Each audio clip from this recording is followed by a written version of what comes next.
makes me so happy, sometimes I just gotta dance.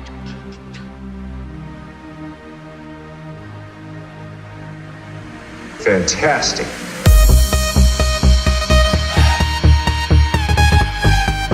Ciao.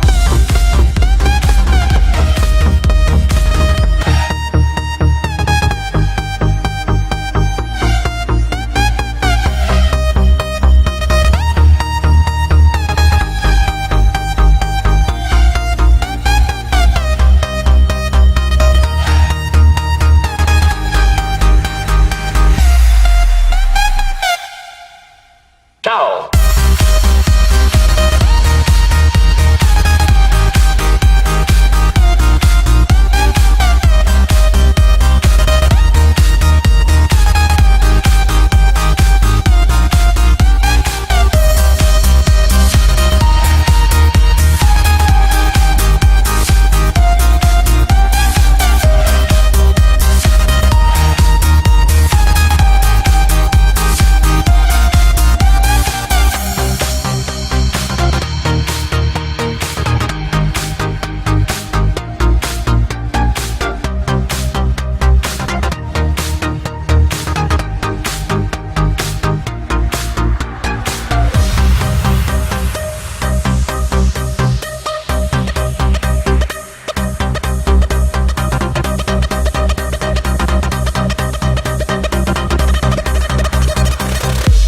Fantastic.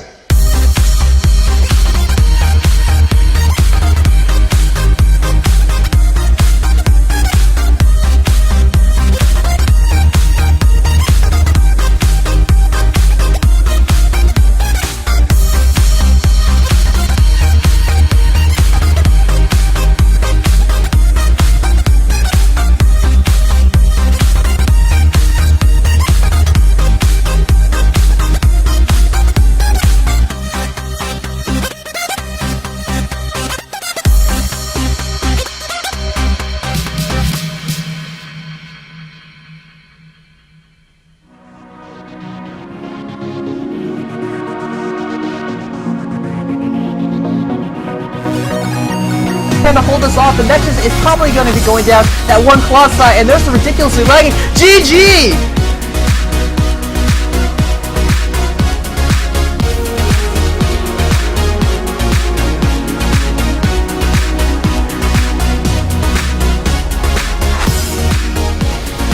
Nice. Down to the big one. And those Vikings are going to focus down. All those Colossi are probably going to go down. Yeah, he doesn't even have Blink yet.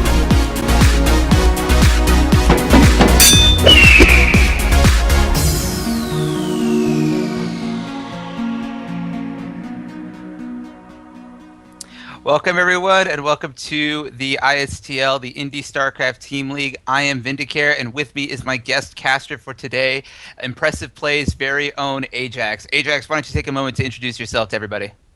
How you guys doing? Ajax over here. Zerg player, like a boss, like all people should be. Looking forward Guys, to good matches. guys, Ajax is a Masters player on the North American ladder. He will be providing top-level commentary to go along with the ridiculousness that is my casting. Once again, we have Marine on hand for our production team, and we are going to be giving you a very good match today between Monomaniac Esports, formerly VG, versus Metagaming. And how do you feel about these two teams, Ajax? I know a lot of VG players from SoCal tournaments. Pretty good team actually. Looking forward to some really good play actually from both these teams. Yeah, for sure, guys. I mean, all right. Here's the other thing too, guys. We have threads right now on Team Liquid and on Reddit. Please go bump those if you are watching. Get some more people involved and supportive of the ISTL and all that they do for semi-professional esports. We do have our first game being loaded up right now. It will be on the map Cloud Kingdom. I think we are going to be having a Terran versus Protoss on this map. And Cloud Kingdom's one of those maps where Terran feels really aggressive because, you know, after Toss gets 3 base, it's really hard to stop him from moving across the map and stuff and taking control. So I think we're going to have a really aggressive Terran here against a really, like, passive Toss. Yeah, definitely. One of the things about this map, I was actually just like, I was reading about the GSTL in the Team Liquid chat yesterday. And if you guys haven't seen it, by the way, the GSTL has been absolutely incredible. As much as I love semi-professional esports, professional esports right now has been absolutely thriving. Go watch LGIM versus TSL. See the boss that is Symbol, who's been out on the move right now. But they were talking a lot about the players on Team Liquid were talking a lot about how maps that allow Protoss to get up to that fast 3 base is something that a lot of the other races are not really all that comfortable with, because a lot of players feel that like a 3 base Protoss is like a virtual like juggernaut, like it's almost unstoppable. Yeah, and this is a perfect example of one of those maps. And it looks like Legend is ready, which is EG or VG, right? Which is what is it called again now? That would be Monomaniac Esports. Yeah. Monomaniac Esports. Monomaniac Esports. Remember, guys, this is a team league. So we have had other teams that have been competing throughout the other rounds that we have been showcasing. We just saw on Monday, I believe, we saw Impulse go up against, I'm trying to remember who they went up against, but Impulse barely managed to take down My Intent. That was the team that they took down. They barely managed to take down My Intent 4-2, some very close games. Impulse Deceive, once again, showcasing his bid for the MVP for this season. If you guys don't know about that, the MVP title is going to be awarded by one of our sponsors, Legends of ELVERON. The MVP for the team will be receiving a $50 thank you note from the ISTL.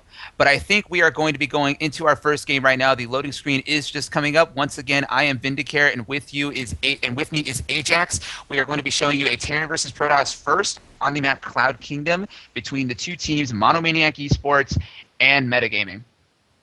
And I like both their names. We got Legend over here, and then we got a giant Smurf. So, dude, that sounds like an amazing. Bring something to the table. That sounds like an amazing cartoon, Ajax. The Legend of the Giant Smurf. The Legend of the Giant Smurf, dude. You just have like Smurf walking around crushing everybody, you know. Dude, you just have like Papa Smurf like chilling in like the Smurf village, just like telling this like ridiculous story about this enormous Smurf and just like all sorts of crazy adventures that kid got into. I'd watch that. Yeah, and we got, all right, let's do the introductions for our players over here. In the red, he may be Legend. And spawning over here in the top position on the map, Cloud Kingdom, 4-team Metagaming, I believe we have a giant Smurf. I'm trying to remember exactly which of these players is for which team. They don't have their tags on them. Yeah, I definitely got your reference, Ajax. I Am Legend, the Will Smith movie, and also the novel that it was based on. That was actually like I haven't actually read that book, but like I was reading the premise of it. And that book is actually a lot different than the movie, so like I really need to like get into that. There's so many like good things I need to be reading. Yeah, well, a lot of the movies out nowadays are based on books. I mean, you can't really find anything that isn't based on a book now. Yeah, like too many. We were actually just talking. You remember when we were just talking about the Old Man's War series, Ajax? Well, yeah. I was actually just reading on their Wikipedia page that Paramount Pictures, I think, was approved for making a movie about it. See, that sounds down, because that book was amazing. I really enjoyed that. Yeah, that's definitely going to be making a good thing. You work at a movie theater, right, Ajax? I do. I work. I'm one of those people that basically gives you attitude and spills your popcorn all over the place. So that's me. You have to deal with the customer. Like you have to deal with customers at the snack bar, right? Oh, all the time, dude. And just people ordering the wrong things and spending more money than they have to. It's by far the worst job that you can get for consumerism if you're against consumerism. So. I'll take a popcorn and 2 small drinks. Dude, all right. Hold on. I need to make sure that people understand this. A popcorn and 2 small drinks without the combo costs more than a medium popcorn and 2 medium drinks. They just want to spend more money. It's Oh, I was trying to like lead you into that, dude. That you keep like telling that story to like everybody who like will listen about how irritating it gets, and people just like keep ordering, spending more money at the concessions. All right. Well, actually, things are getting interesting now. We got Legend taking a fast expand off of 1 Rax, and Smurf over here doesn't seem to be preparing for an expansion anytime soon. Yeah, we definitely are having this low ground expand, gasless expand coming up here for Legend. This is like turning into be one of the most standard openings in Terran versus Protoss these days. Once upon a time, Terrans would always build their command center like up in the main base and then float it down. But I think like lately, I haven't seen any of that. Like all I see now are like Terrans going straight for this low ground expansion. And what's always intriguing to me is how rarely Protoss actually punishes this. Well, because TOS, in the end, like they like getting up their expansion too. I mean, there's a bunch of different things that you can do to all in and catch Terran off guard sometimes.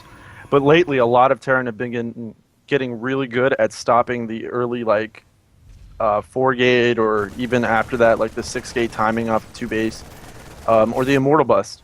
And all these strategies are getting very common on ladder and whatnot. So you'll probably see a fast third actually out of Smurf, if I would guess anything. We probably will. The way that Terran versus Protoss usually plays out is that the Protoss will try and go for the reactionary style. Like the way that pretty much all of these matchups work out is that one race takes the role of the reactionary player playing defensively, trying to get up like the later tech units, while there is usually an opposite of that, an aggressive player, and almost always in the Terran versus Protoss matchup, it's usually the Terran who's playing the part of the aggressor. It does look like for Legend, it doesn't look like he's looking to get too aggressive just yet. He only has 3 barracks down. He does have that 1 tech lab that will allow him to get stim. Getting stim as soon as possible is actually really, really important for Terran in this matchup. But we're not going to be seeing that big 6-gate or 6 racks like timing push that a lot of Terrans have been utilizing lately. No, I think just a little Marine pressure to get or keep Smurf on his toes, maybe force like a Zealot 2 or more than he wants to at this point. Oh, even going to get a Stalker right now. That was pretty big. He did manage to take down that Stalker at the Watchtower. That was a little bit of a miscontrol by a Giant Smurf losing. I'm going to be laughing every single time I say this guy's name, I swear. A Giant Smurf. Oh, Giant Smurf. Okay, so we do have the Volt players are pretty much just looking to power up their macro right now. We do have this robotics facility going down for our blue Protoss player, whose name I am not going to say. This will allow him to get out those observers. That is also one of the most important things for Protoss in this matchup, is making sure that they get out observers as soon as possible, just so that they can prepare for any sort of crazy, ridiculous timing attack that Terran can do. The most typical usually are stim timing pushes with or without medevacs, but there's all sorts of crazy things Terran can do in this matchup, so Protoss likes to be prepared for it as much as they can be by getting out those observers. And we actually have double forges going down, so we're going to see fast upgrades as well. It doesn't seem like Smurf is going to take that fast third like I thought he was. He's going to go for a more aggressive style, probably like an Immortal Bus, which again is very deadly. It's a 1-1 timing push, and it'll probably hit around 11 minutes. But unless he puts down more bunkers, he's not going to hold that with just Marines. Well, we do have also a lot of sentries down on the field for a Giant Smurf right now. He has 6 sentries already produced. It doesn't really look like he's making anything but sentries. That's kind of an interesting little thing here, that he's pretty much using all of his gas right now on those sentries and all of his mineral income on just probes. So it does look like he might be interested in some sort of very carefully planned out timing, utilizing the fact that he has such a high sentry count. Yeah, because again, if he is aggressive, force fielding on bunkers, preventing repairs is exactly how you break a Terran's line. And that's what he's going to need to do if he wants to make that timing push. But he just seems content to tech up, not really producing any Immortals, dropping more gateways down like he's going to be aggressive, and just making more observers, making sure that he's got plenty of map vision. It could also be that he's really just building that high sentry count to as a defensive precaution, just in case that his opponent is going to be coming in with one of those with a push just like this one. His observer does see it. We do have Legend moving out on the map right now. We have no medevacs out on the field. This is really just a Marine Marauder timing push. It is timed out for those first 2 medevacs that have just now entered the field. So this is a pretty good timing from Legend, who's coming out right when his opponent really only has sentries and a couple stalkers to hold this off. And also, +1 just finished, so this is a +1 timing push with 2 medevacs. And Smurf needs to be making some units, otherwise he's going to be in some trouble. Well, 1-1 for Smurf is about to finish in just a moment, so he will have a slight upgrade advantage over his opponent. He does know this push is coming. He did see it with the Observer as well as that Watchtower, so he does have Stalkers in position to prevent any sort of elevator play up to the high ground. Legend does manage to take down a single Observer. Force fields do go down. That will prevent a lot of those units from actually moving where they want. And good. Oh, that was really, really close. That almost was able to get sniped on that medevac that is full of Marines. It does look like Smurf is actually in a pretty good spot to hold this off. He has a lot of units in position. Yeah, and Blink's on its way, so once Blink comes up, this push is pretty much done. He can get a medevac, jump back without losing any Stalkers, and I think Legend is realizing that the time of this push is dwindling. Well, it does look like Legend is actually just using this push to keep the Protoss player in his base while he establishes his own third base. I'm sure that Smurf is going to be realizing this because he knows that he's relatively safe from a big push by our Terran player here. So he must be thinking that the Terran's doing something macro-oriented behind this. We do have some engagements coming down here at the bottom of Legend's ramp, but I don't really think that either player is really interested in overcommitting to any sort of attack right now. Although Smurf could just roll over this army if he wanted to, but he's playing very, very defensively. Yeah, and that's a little uneasy for me because Smurf can take this, and if Legend loses this army, he's going to lose his third, or he's not going to be able to take it because Smurf can just counterattack. And I like what he's doing with his factory right now. He's landing it so he can get a better positioning and make more chokes for his units, which would, in the end, be better for him. We still don't have charge out on the field for our Protoss player, and Legend is actually not doing what I expected him to do. He's bringing up additional units. He's really committing to this attack. Smurf does have a defender's advantage right now, although he did lose a sentry in there, which was a little sloppy, but these force fields combined with this choke are really going to make it very, very difficult for Legend to actually attack into that defended position. And I really don't know. I really think that Legend might be overextending himself here a little bit. A couple of bad force fields, and he might lose a huge portion of that army. And Smurf's army is not small. It's actually pretty dangerous right now if he decides that he wants to put on a counterattack, especially with +2/+2 almost finished. Yeah, and he is getting Colossus tech right now, and charge is almost completed. So if both these finish up, he'll just roll over Legend's army. But the thing is that Legend has actually established. Hold on, Ajax. We do have 4 medevacs coming up into the high ground. Those Stalkers are not paying attention to them. That is 4 medevacs filled with Marines and Marauders. More Stalkers blink up from the low ground. We have Zealots and Immortals engaging down here on the low ground. But these Marines and Marauders in the main base of Smurf are actually doing a ton of damage, unpowering gateways. They will be getting a ton of probe kills. Those Zealots still do not have charge yet. Charge is about to finish, but all those Zealots will go down before charge is even done. This is a huge move by Legend, dealing a ton of damage to Smurf. And again, the positioning was beautiful, using the pylon to funnel in the Zealots, and then look at this stutter step, unbelievable. Just taking down Zealots like they're nothing. Yeah, I don't see this game going much longer, Vindy, and there's the GG.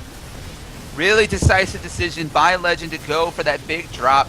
Smurf felt very, very comfortable with those Stalkers in position, thinking that those Stalkers would be enough to ward off his opponent from going for that big doom drop. But Legend made the conscious decision, recognized that he had a small window of opportunity, took advantage of it, and the simple fact of the matter is there was just too many Marines and Marauders in the main base, and those Zealots just didn't have charge yet. There was no splash out in the field.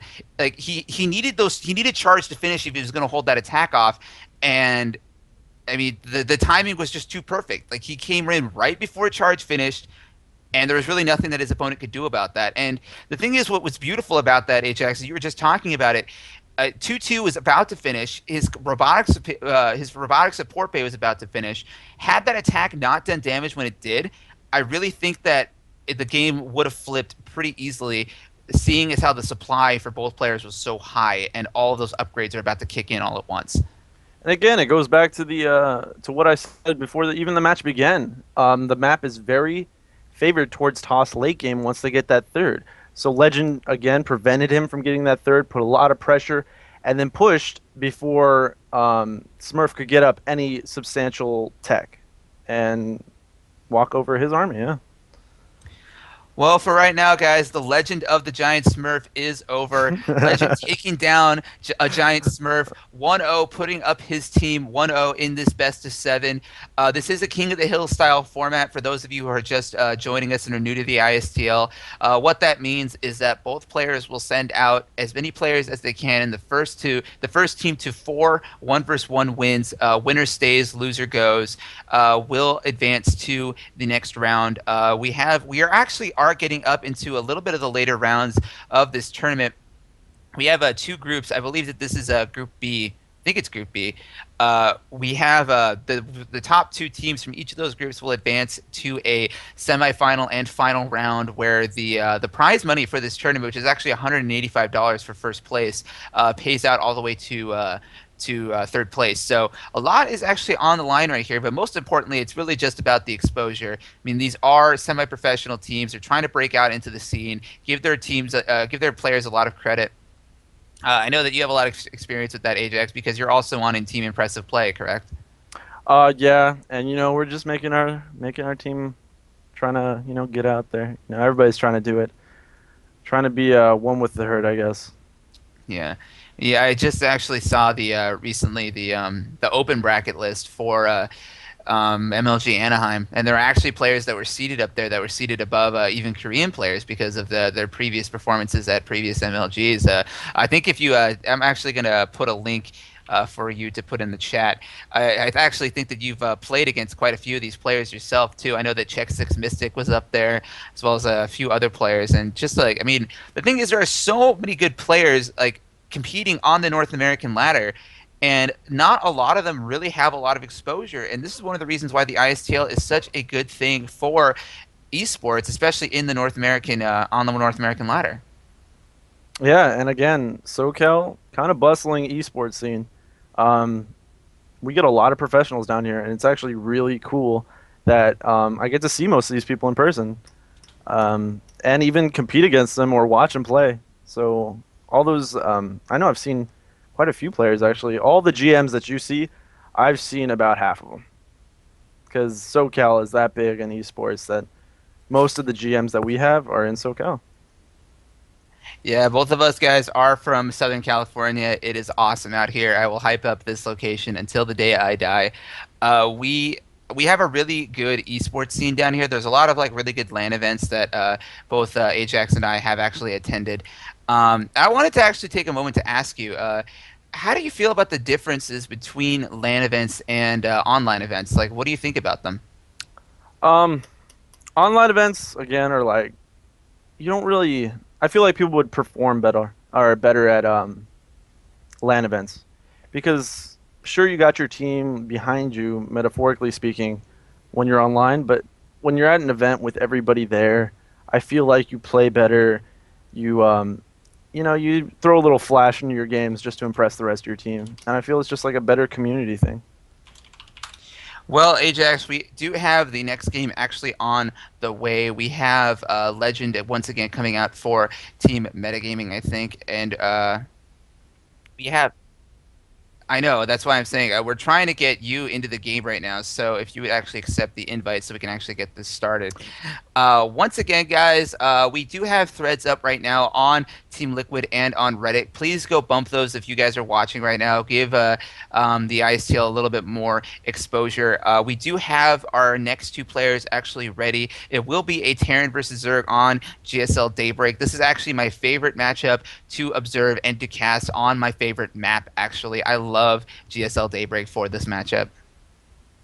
Again, I've seen a lot of epic late game ZVTs on this. Brood Lords, nukes, everything that you can imagine. This is where epic games are born, on big maps like this, where there's a lot of expansions, and Terran can take the middle, and it sort of turns into a half-half kind of map once Terran takes the middle. But again, it is one of those epic maps where you can just get some of the most epic games, and I've seen some crazy things on this map.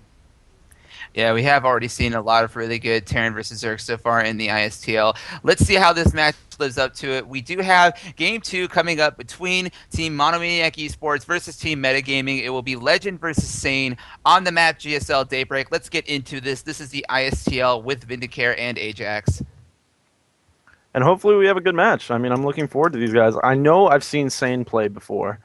And now that I've just seen how Legend plays, I'm looking forward to this, mostly. You think Legend is going to be as aggressive as he was in the previous game? Probably not. I feel like he will put a little bit of pressure, but I don't think he'll be nearly as aggressive. And over here in the left position, we have the Legend. And spawning over here in the top right position of GSL Daybreak, we have the red Zerg player. We have Sane, and actually Ajax. I'm actually just laughing right now because I was imagining for a moment that Legend actually managed to get himself on the team Incredible Miracle, and how funny that name would actually be. Incredible Miracle Legend. I am Legend. That'd be pretty amazing. For you that don't watch GSL on GOM TV at the wee hours of the morning, I suggest that you spend one night, don't get any sleep, and just watch one time. It's amazing. Yeah, I don't know. I hype up the GSL like all the time. I still can't understand why people that are really into to esports, professional StarCraft, don't actually take the time to watch that tournament. I know that it's really early in the morning, but there's tickets for it. You can get all the VODs that come off of it. It's got some of the highest production value that I think I've ever seen. Just all sorts of crazy things that happen. The ceremonies, the players, the casters, like everything. And the GSL is so great. Like I get a lot of my passion and actually a lot of my knowledge too about this game from watching the GSL. You'd be amazed at what you can learn by watching some of the best players in StarCraft play on a consistent basis. Absolutely, and again, just pretty standard play from both so far. Just a hatch first Zerg against a Rax first again expand, and again it's a big map, so this is kind of expected. But Sane scouting early with a drone. Normally you don't see a 12 scout from Zerg unless they're a little sketchy about their player, and I think since he saw his last teammate go up against an aggressive Terran, he was thinking about a bunker rush of some sort, but as he sees now, pretty normal. Bunker rushes have actually become a lot less common lately. Ever since the patch where the Queens were able to have that 5 range, I haven't actually seen a single bunker rush against Zerg so far in the ISTL this season. How do you feel about bunker rushes now as a Zerg player, thanks to that new nifty little Queen buff? To be honest, I love the Queen. The Queen is my favorite unit. With that buff, you got a lot of balance issue people complaining about, oh, it's too useful now in late game. It's the perfect unit because it can heal, it has no armor value, blah, blah, blah. In my opinion, the Queen is such a versatile unit that it makes it an okay unit. Because without the Queen, Zerg would have a lot of trouble with many things. And not to mention, it's a utility. It's a utility unit that is absolutely necessary to play Zerg correctly. I mean, you can't skip it, and if you miss injects, then you possibly lose the game. So I think the Queen is becoming my new favorite unit recently, actually. Yeah, well, that range buff actually does make it so much easier for Zerg to actually hold off those bunker rushes, because a lot of those like little nifty positions, those little like nooks and crevices that a lot of Terran players were abusing before to like hide like SCVs or Marines behind building bunkers, for example, now Queens can hit them where they wouldn't be able to reach them before. So there's a lot of like little things like that that really make it so that despite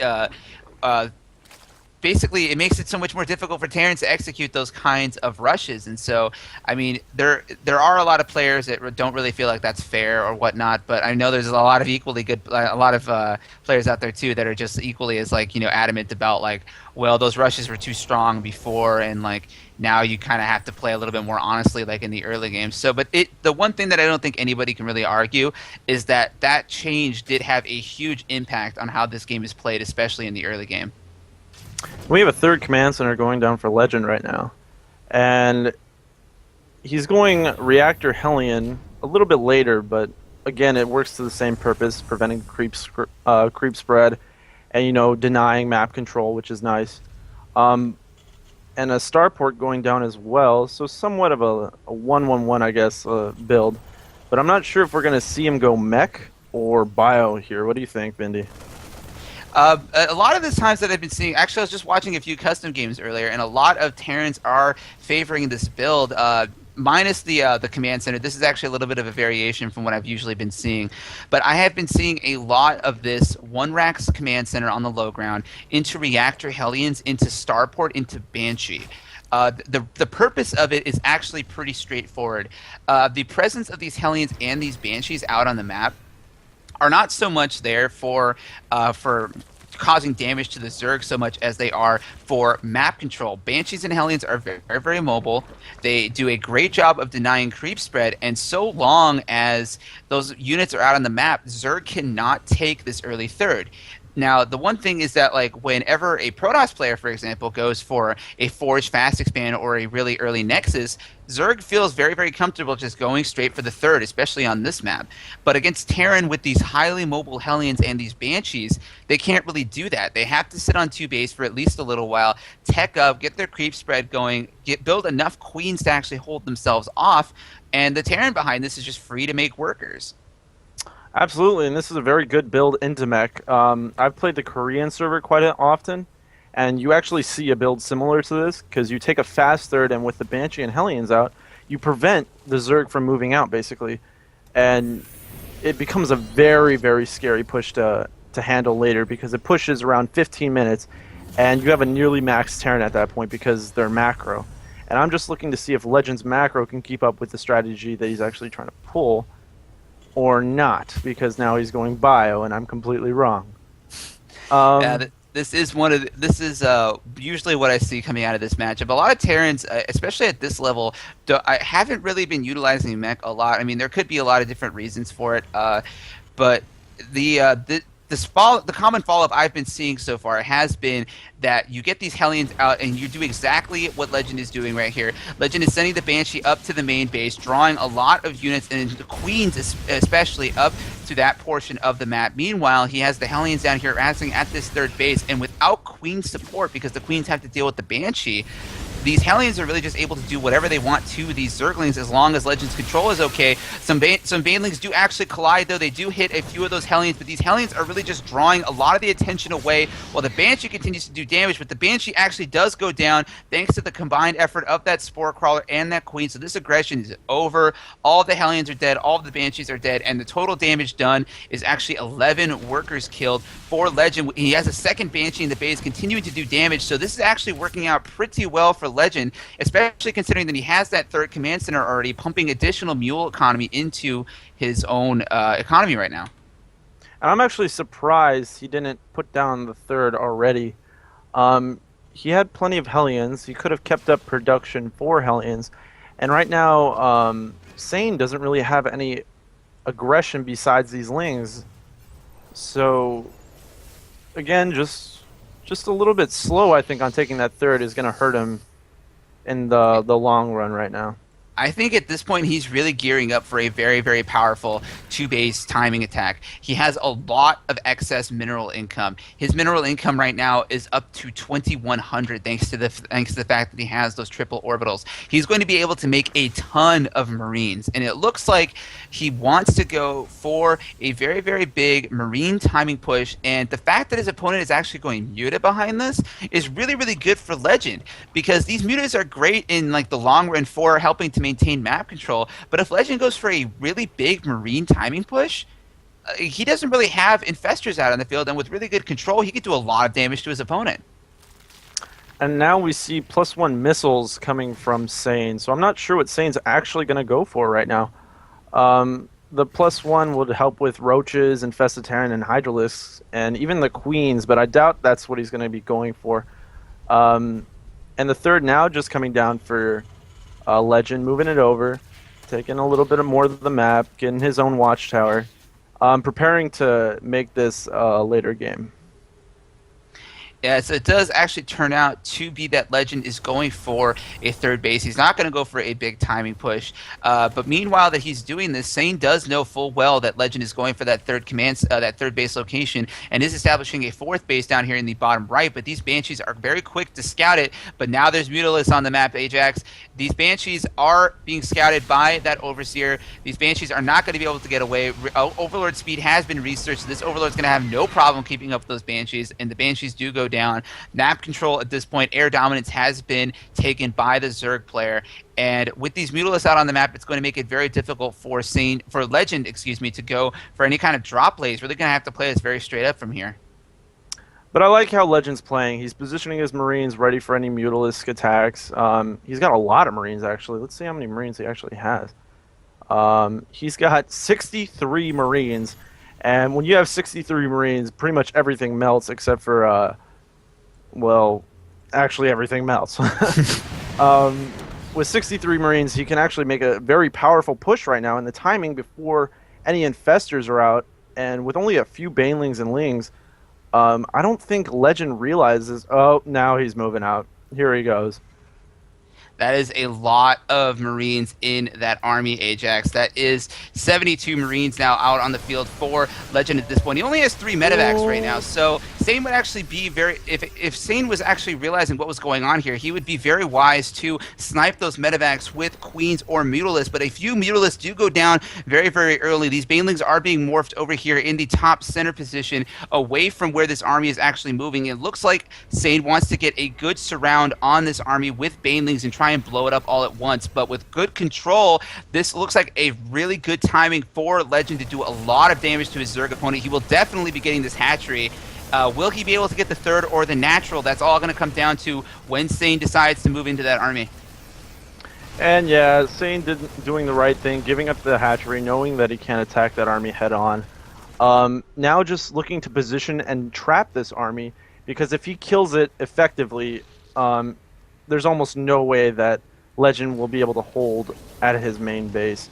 And Legend doing the smart thing again, moving back, positioning himself, taking out one thing and just bailing, being very smart as a Terran player. Yeah, I love this decision, Ajax. He did exactly what he wanted to accomplish with that attack. He knows that he's really, really all in with his positioning if he decides that he wants to go for a further attack. And the thing about Zergling, Baneling, Mutalisk is that it is much better when it's being played out in the middle of the map than it is if you're trying to attack a defended position with it. But the thing is that these siege tanks are not in siege mode. If this army decided that it wanted to run up that ramp right now, it could catch this army relatively off guard. There is not very much room for those Marines to maneuver. Here comes the Zerg army. That is a lot of Zerglings, a lot of Banelings. Banelings are rolling in right now, but the siege tanks do have a pretty good spread. A lot of Marines are splitting up at the top of the ramp. Beautiful splits by Legend, really mitigating the amount of surface area those Banelings could really use to collide. And now Sane's in trouble. He gave up a lot of units in that attack. He has 32 Zerglings in production as well as 6 Infestors on the way, but now he can't really attack again at this point, and that's giving Legend the amount of the opportunity he needs to take that 4th base position, turn it into a planetary fortress, and proceed from here. And again, Legend's pretty ahead on upgrades. He's 2-2 at the moment, and our Zerg player has 2-0 on his Mutalisk and 1-2 for his Zerglings without even starting for attack. And it just looks like Legend's, outplaying him at this point. Infestors are on the field now, so it's going to be a little bit harder for Legend to do those kind of splits like he just did, which were beautiful, by the way. That was actually pretty amazing. Definitely, really good control for this Marine army. And it just seems no Hive Tech yet, which is a little late. I think you should get Hive right now. Oh, and there it goes. Hive actually should have been a lot sooner, in my opinion. Especially on a big map like this, you need to push your Terran player towards the late game, because if he just planetaries up like this, and here's the engagement on the planetary, you can lose a lot of units really fast.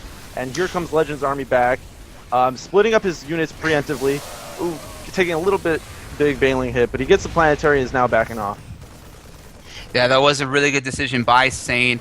He recognized that his opponent's army was not in position to defend that planetary, and the thing is that he knew that a 4-base Terran is much scarier than a 3-base Terran, especially on this map. There was a drop that was repelled in the top of Sane's base, but now Sane is looking like he's in a much better position than he was just a few moments ago in this game. He has pretty much every single tech unit that he really needs to deal with this very heavy Marine count, but the thing is that like Legend doesn't really have much else except for this Marine count. He only has a few siege tanks. The siege tank count is only at 9, which is actually a pretty high siege tank count now that I think about it. And the rest of it is really just Marines. He has 85 Marines out in the field, but only 4 medevacs. So the cost efficiency of these Marines against fungal growth is actually not that high. A lot of Marines will die very quickly to consecutive fungal growths. And looking at the SCV count, Legend only has 47 workers. And here's the big engagement, actually. He's just rolling in with all those banelings. Getting no good fungals. There we go. There's a good fungal. That's the fungal he needed. The money fungal will allow him to continue attacking all through there. And without medevacs, the combined splash of those Mutalisks and those Infestors managed to clean up the remainder of those Marines. That is what I was talking about. The low medevac count is really hurting the cost efficiency of those Marines against that fungal growth. And we do have a pause from Legend.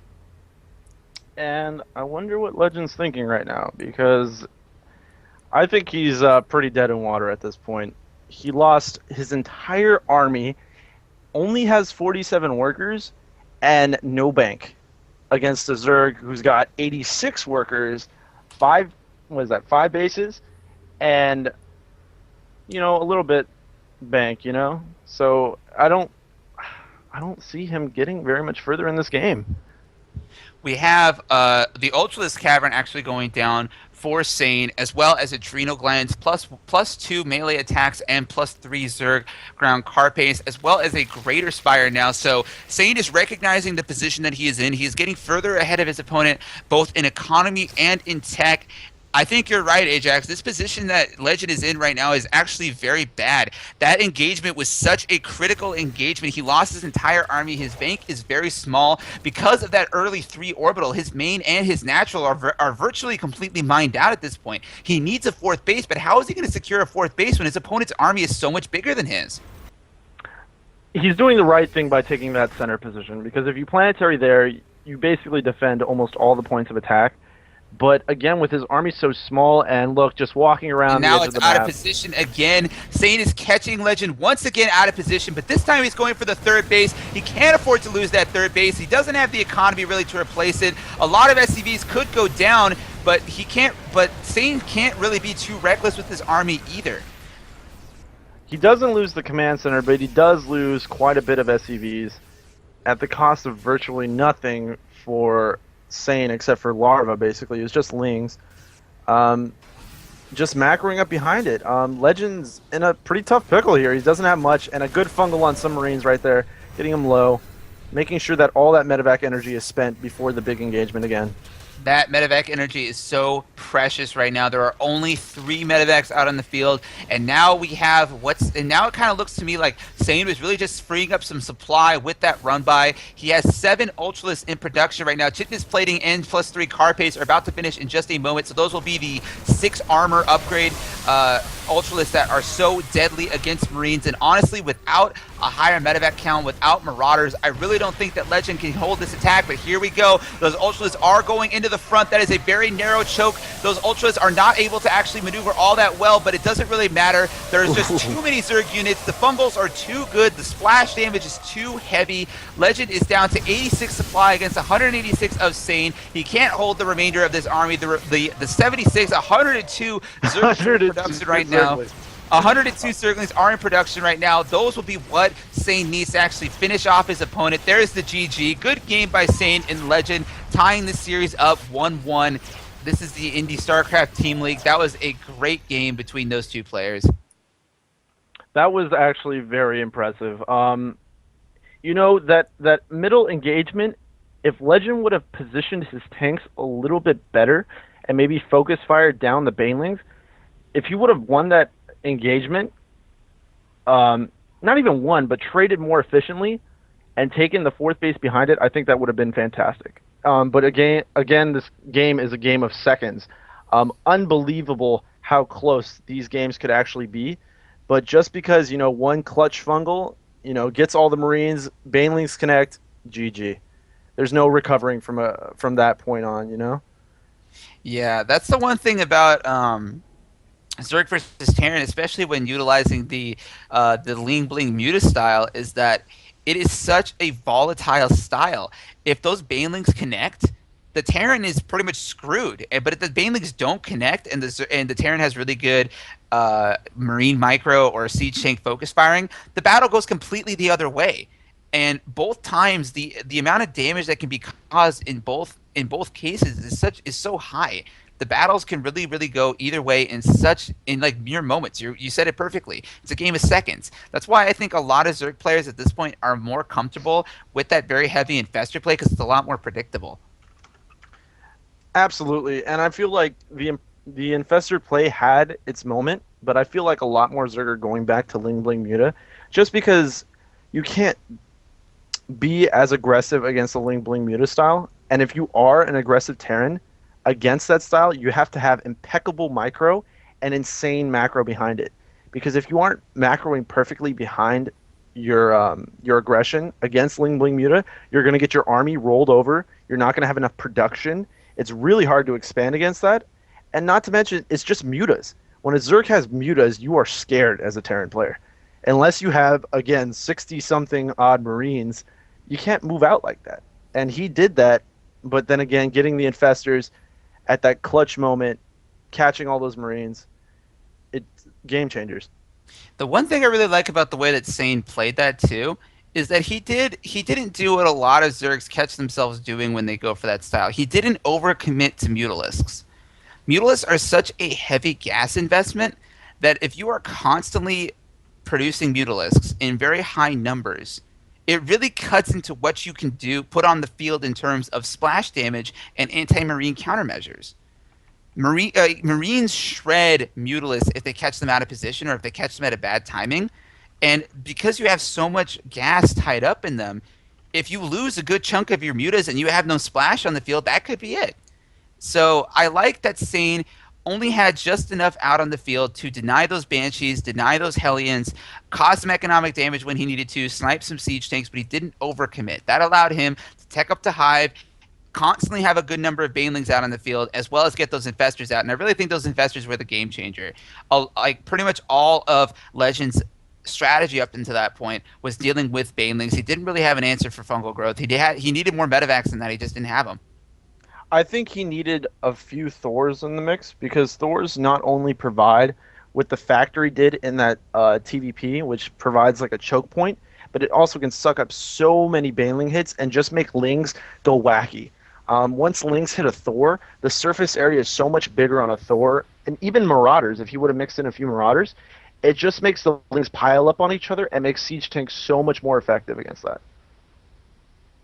Can explain in a little bit more detail what you're actually talking about that, because you were actually pointing this out to me like a couple days ago. You're saying that like Zerglings like their AI goes wrong when they're attacking a Marauder or a Thor hitbox. Explain what you mean by that. It doesn't go wrong. It's just that because their hitbox is so much bigger than a Marine's, when you see Lings go up against a wall of Marines, you see one Ling or two Lings attack one Marine.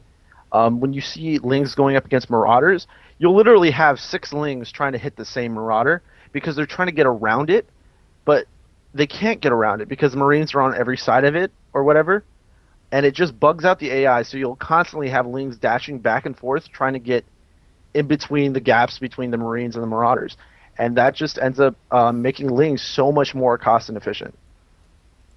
So that's a little note out there for all of you Terran players. Ajax here is telling you, don't mass Marines, because if you mix in a few units with your Marines, it actually bugs out the Zergling AI and makes the Marines that you do produce that much more cost effective. But I think that's a lot of hogwash personally. I think that this is just a Zerg player trying to get you to not overproduce that overpowered unit that wins you so many games. I think it's just a whole lot of propaganda. What do you guys think? No, I'm playing. That is actually a really good thing to point out, Ajax. A lot of people don't actually take the time to really look closely at that that pathing AI that is actually such a huge part of this game. One of the biggest differences between this game and StarCraft 1 and the way that it plays out is how much smarter the pathing AI is on every single unit. But there's still a little bit of, there's still like a little bit of wonkiness in there, like a little bit of imperfections. And if you know how to really use that, I mean, that's one of the reasons why like hold position micro is so good, right, on SCVs. You put like hold position micro and like you have Marines behind it, and the Zerglings go all like crazy trying to get to the Marines because the SCVs are in the way.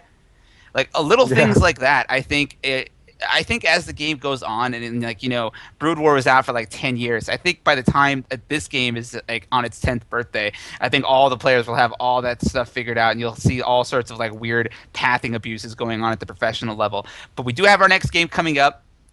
It is no micro win coming out for Team Metagaming versus Sane. This will be a Protoss versus Zerg on the map MLG Antigua Shipyard. All of our players are ready. We are just waiting for our Protoss player to switch to blue. Once again, guys, please bump our threads on Team Liquid and on Reddit.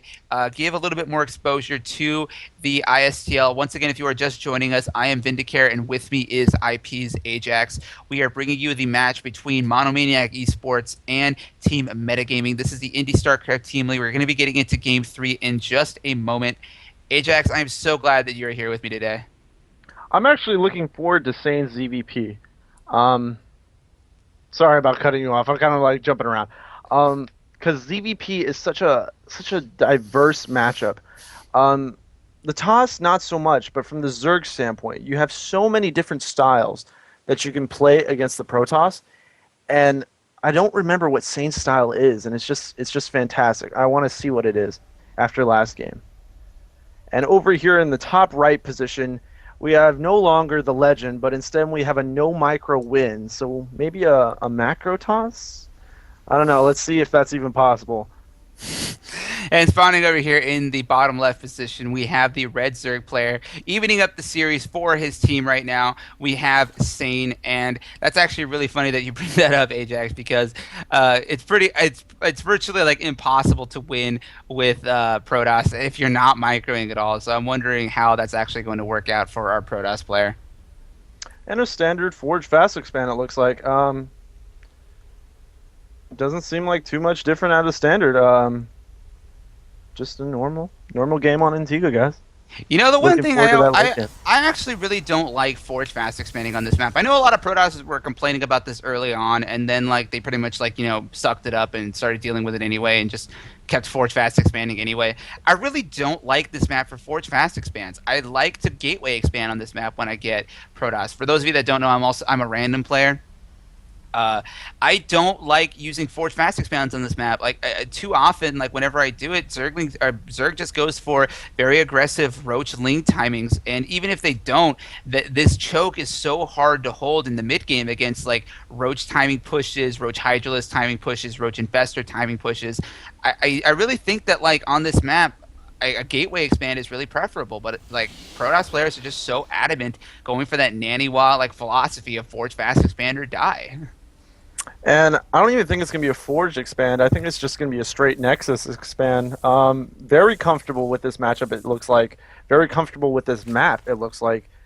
So no micro win is actually going to go for that very macro-heavy style. Yeah, he definitely is living up to his name right now. He's being very greedy with that very early Nexus. That Nexus is being built at 17 supply. He was able to deny that hatchery for just a moment with that probe. That probe has not taken any hit point damage, so pretty good micro from our no micro win Protoss. I'm pretty sure we are going to be seeing, especially because we have no gas coming down from our Zerg player, I'm very sure that we are going to be seeing some form of fast third base hatchery coming up for Sane. That's pretty much the standard thing to do in this matchup, especially because he knows now that his opponent did go for that Nexus first Forge Fast Expand. Absolutely. And guys, this is kind of like the Ladder Edition map. There is a gold here. So I've done this strat a few times actually, where I've actually taken the gold as my third. And if you deny the toss's scouting, you can actually do a very, very sick Roach Link aggression off of 3 base with the gold. And I don't think Sane's going to do it. I'm just saying it would be very, very entertaining to see if he did. No, Ajax, you're the only lunatic that likes to do stuff like that. If you can punish a toss for being greedy like this, like they can't really do anything. It's almost a straight counter to it, I want to say. And you know, those timing pushes that would normally eliminate your third base, you're already prepared for because you had got the extra income from the gold base. So as long as you're macroing well, you can absolutely do it without any repercussions besides, you know, being a little bit further ahead with your hatchery.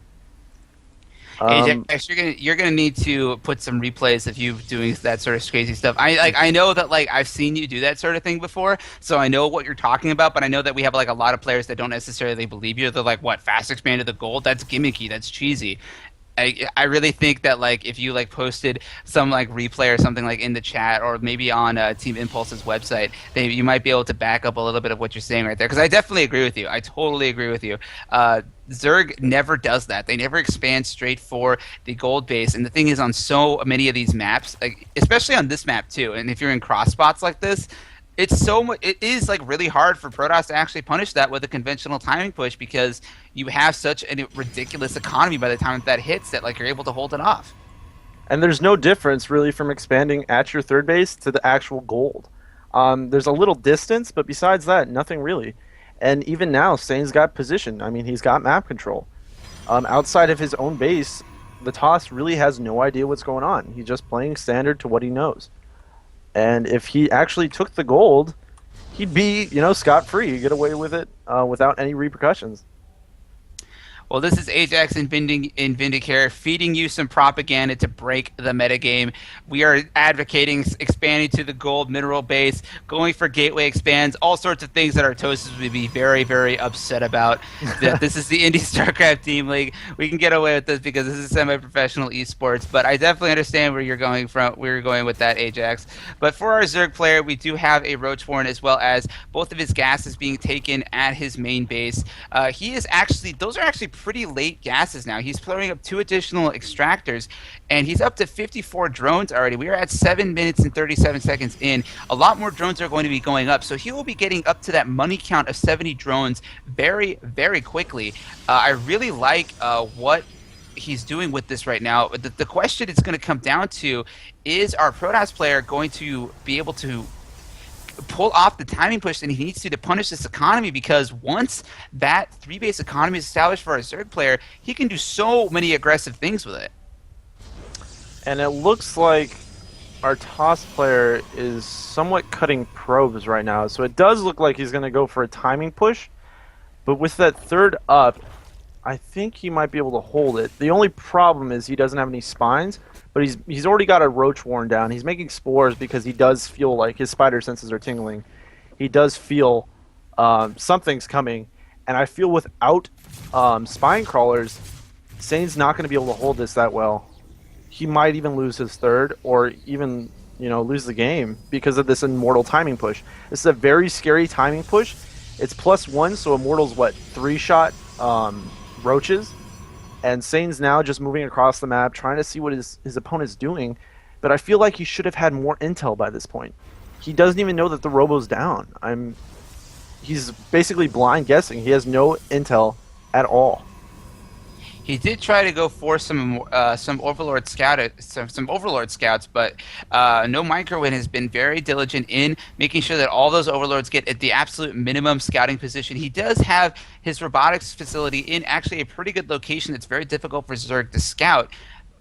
We have a Warp Prism also in production with this that will provide a mobile pylon, essentially, if you will, for those reinforcements. And it does look like this is going to be the timing that No Microwin wants. He has a 98 supply army versus the 142 of Sane's. But you know what, Ajax? I don't actually know if I agree with your assessment. I think that Sane is actually going to have plenty to hold this off. He has 25 roaches already on the field, 13 more in production. He has so many units. He will be able to get up to close to 200 supply by the time this army hits, and that's not really all that many units. That's only 10 Stalkers, 3 Immortals, 1 Zealot, and 10 Sentries. That is a lot of Sentries, but more units are being morphed in right now. There is no Blink on the field. It is really just a 1-0 Immortal Stalker Zealot Sentry push, and here comes the engagement at the top. That is really good positioning for No Microwin. He is definitely going to be losing his third base, but he does look like he will be in a position to actually kill that army once the third base has actually been sacrificed.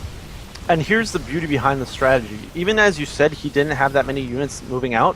Now look at his army. His army is almost twice as big as before. He did a little miss micro there with the warping and stalkers and canceling him, I guess. But again, with force fields, he can engage half the army at a time and basically out micro his opponent. I don't like this. I don't like where Sane is choosing to engage that army. That army is entirely bunched up there on the ramp. The roaches can't really get a good concave, because of their low range. He needs to engage his army out in the open, but no microwave is really taking his time, not really allowing his opponent to get into the position that he wants. And look at this; those force fields are really preventing those roaches from actually getting the surface area that they need to do damage. We have Zerglings coming in the back of those force fields, causing some damage to the opponent, but those immortals are just doing so much damage to those roaches. Like, the supply is now 140 to 113, but still, Sane's economy is still good enough that he can continue producing these units. And again, it looks like no micros ran out of energy at this point. Focus firing down immortals, doing exactly what he needs to do, and it does look like he's going to clean up this push, but at the cost of his third. Now that's not too bad, because he's still got, he's got all of his drones. He saved all of his drones, which is really good. But now a little bit overextending. But he has somewhat stopped this all-in push from Micro Win. But it does look like he's going to continue to push it. He still has 4 sentries, warping in more stalkers, getting out more immortals. And without this third, Sane frankly doesn't have the money to support the army that he needs to kill this.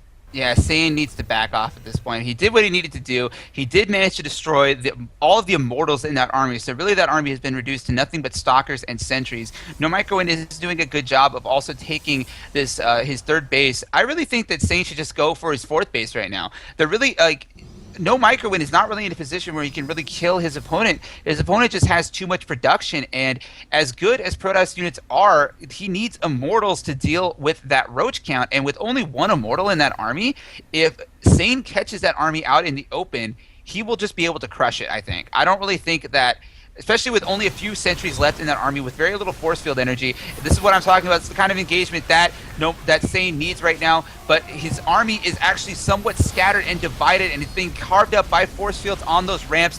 The force fields that Microwin does actually have are being very effective right now, but there are just so many roaches out on the field for Sane. The supply is 141 now to 101, and Sane looks like he just might take this engagement away from his opponent, and now no Microwin's in trouble. He needs units at his 3rd base in order to defend. He does have some photon cannons there, but those roaches look like they're in a really good spot right now to actually attack that 3rd, but I don't know if I agree with this decision to actually run up this ramp.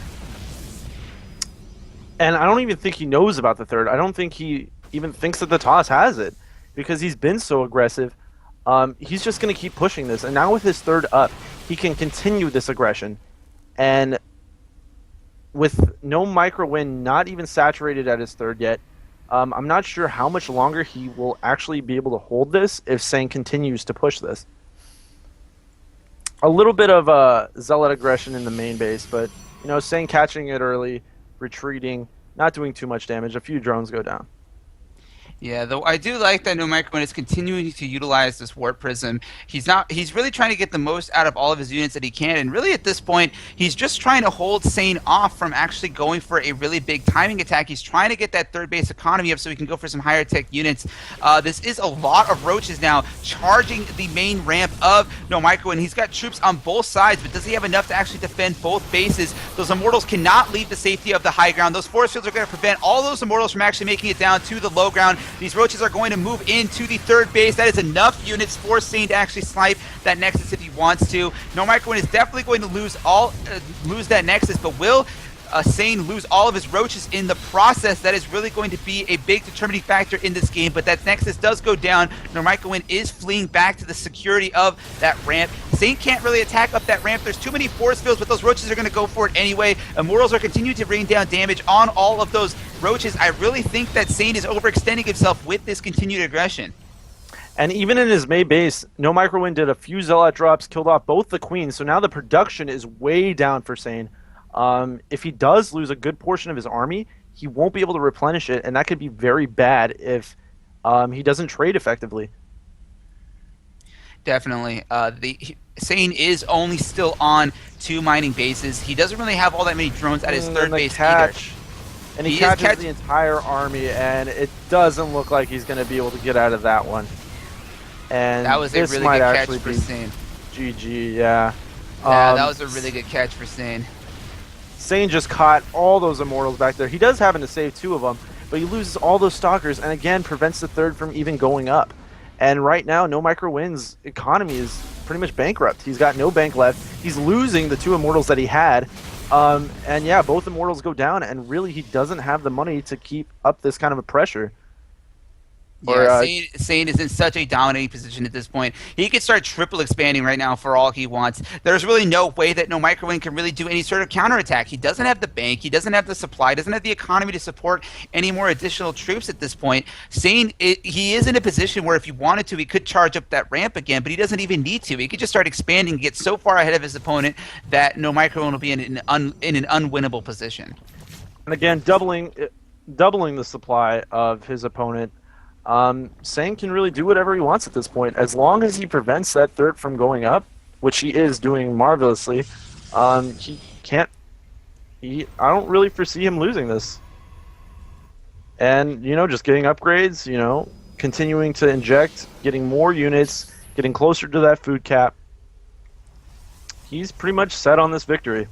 Yeah, No Micro Win really needs Colossus in this army if he wants to deal with this many Zerg units. Immortals alone do not really have what it takes to cut it against just the sheer number of units in Sane's army. The supply right now is at 199 to 98, over 100 supply advantage for our Zerg player. He is going for that infestation pit at this point. He does look like he's going to be transitioning out of this pure Roach Zergling army that he is going for. But like I said, No Micro Win can't leave his base. He is stuck on 2 base. His main is completely mined out. His natural is soon to follow. He can't really do anything aggressive against his opponent, who is just now taking the gold base. And I feel like he knows he's trying to move out, and the engagement's happening where Sane wants it to. Throwing away units at this point doesn't really matter. Taking the gold behind this. And yeah, even if No Micro pushes back, he spent so many force fields right there just trying to defend it. Warping him more sentries because really that's all he can afford at this point. He doesn't have any bulky units to take any of the Roach damage. Yeah, Sane is going back in there at this point.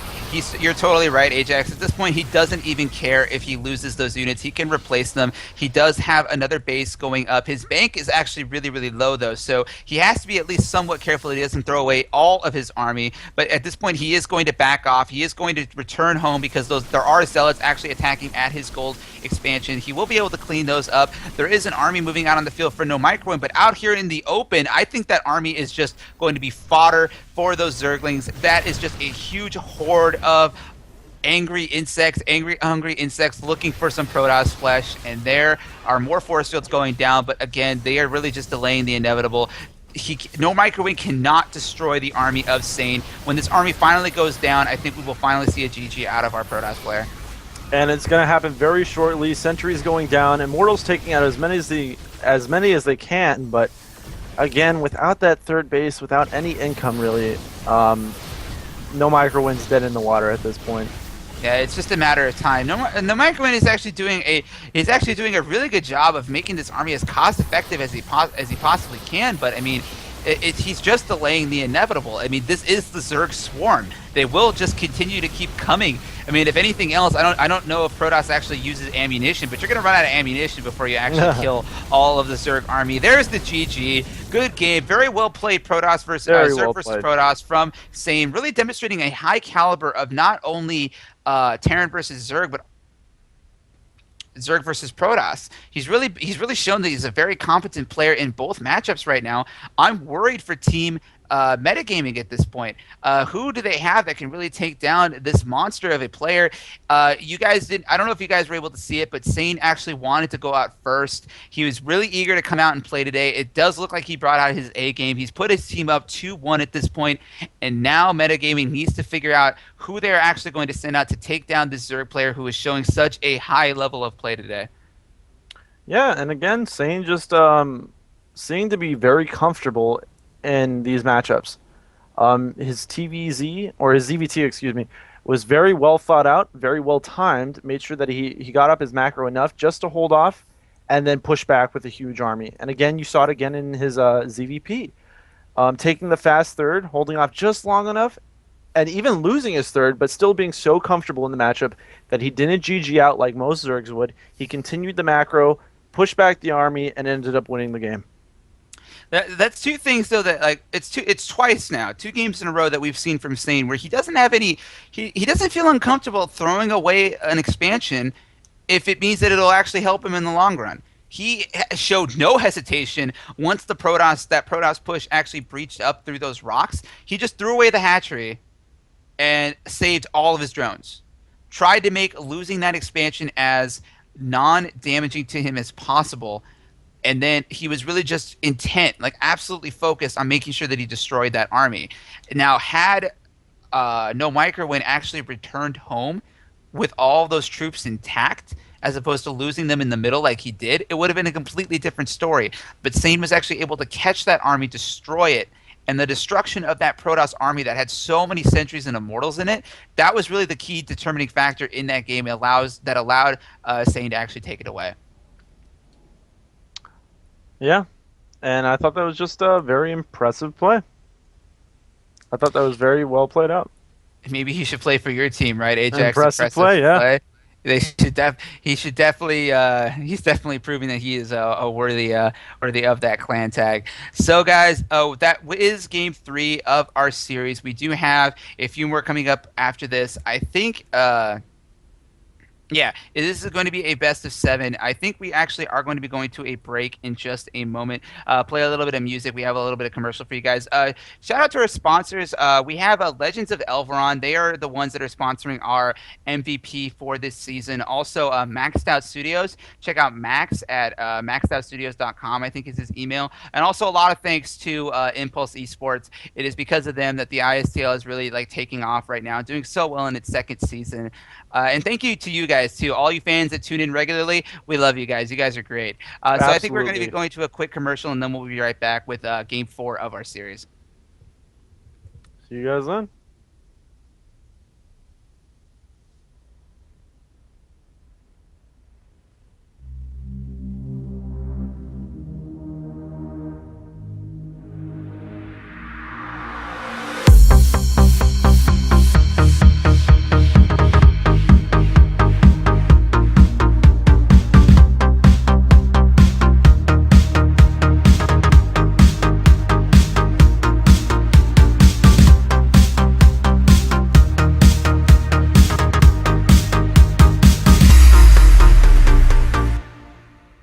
Ciao.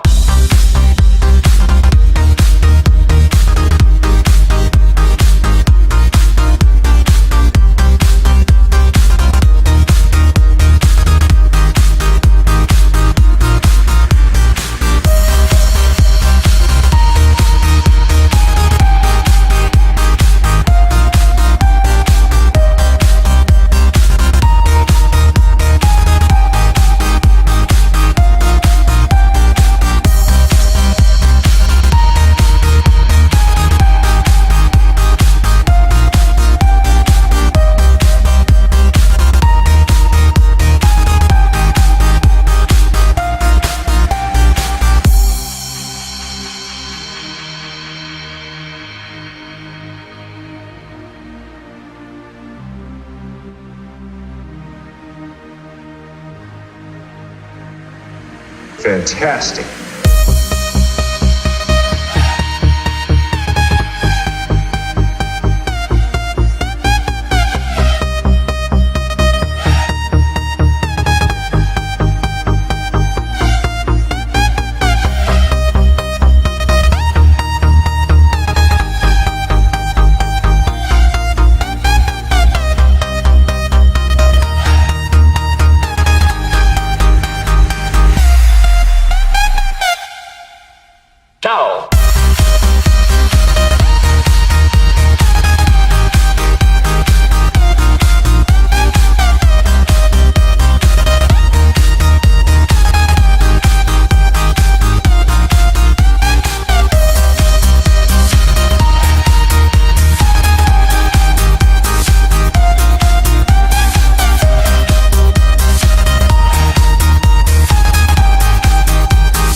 Fantastic.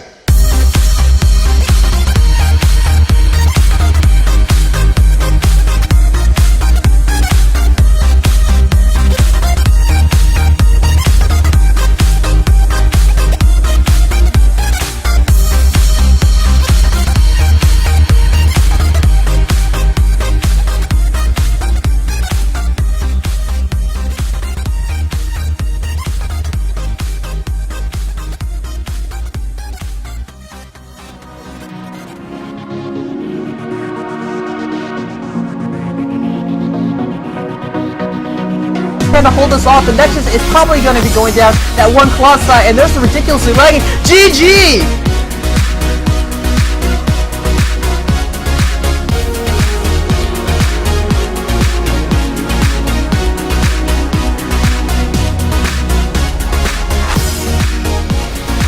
Nice. down to the big one. And those Vikings are going to focus down. All those Colossi are probably going to go down.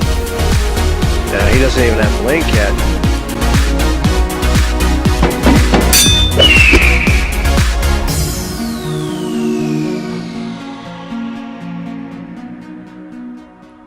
Welcome back, everybody. This is the Indie StarCraft Team League. You are watching with Ajax and Vindicare. We just got to see Sane take down No Micro win from Team Metagaming in a really nicely played Zerg versus Protoss on the map Antigua Shipyard. Ajax, you're actually just telling me at the break that you're really impressed with the way Sane is playing.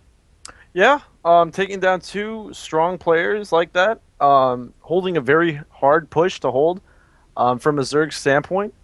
And doing it very comfortably, you know, sensing how he just held it with such confidence. I mean, you know, you feel that this guy Sane is a really good player.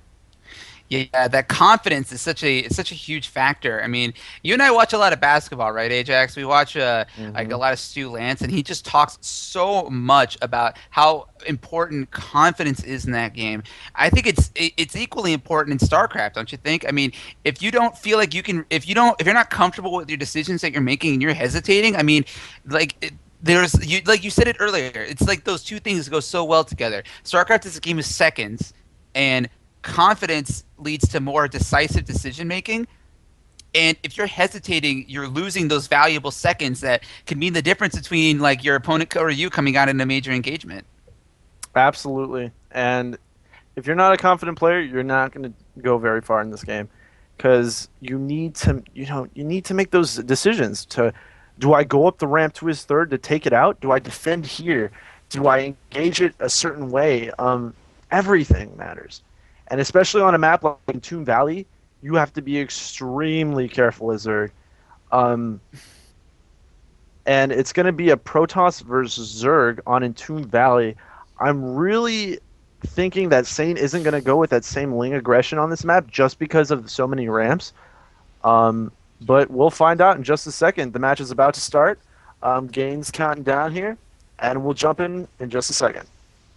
I'm really interested in this decision by Team Metagaming to go with another Protoss. I mean, Sane just demonstrated a really good knowledge of for Zerg versus Protoss. I was actually really convinced that we were going to be seeing a Zerg versus Zerg coming up next, but Ember's a sick player. I mean, I got to see him the last time that I casted Team Metagaming, and he's really, really good. I think one of their better Protosses, at least from what I've seen. I know that there's probably players on Team Metagaming that I don't know that much about, but I have seen Ember play before, and though from what I've seen before, this dude is actually somewhat creative. So I'll have to see if he has a creative answer for our Zerg player who is spawning up in the top left for Team Monomaniac Esports, formerly VG. We have our red Zerg player, Sane. Yay! And down here in the bottom right, he is blue, but that's just because he's so hot. It is Ember.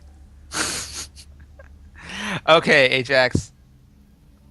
Charizard, Bulbasaur, or Squirtle? Who do you go with? Dude, Bulbasaur, dude. There's no option. Everybody's Dude, gonna that's- hate me. But why? Bulbasaur was a bona fide BA, you know? He vine whipped, dude. He vine whipped. He just slapped people around and they gave up. You can't. Squirtle blows bubbles. Squirtle blows bubbles. How could you side with that? How could No. you not side with No. a freaking like a dragon that can breathe fire and has a fire on his like tail? Dude, You just I went go with Bulbasaur, outside. dude, because Bulbasaur is like good for like the first 2 gym leaders. That's why you went with Bulbasaur. That's why like every new player went with Bulbasaur. Bulbasaur was the highest skill cap Pokemon. You cannot argue that. You cannot. It is Bulbasaur.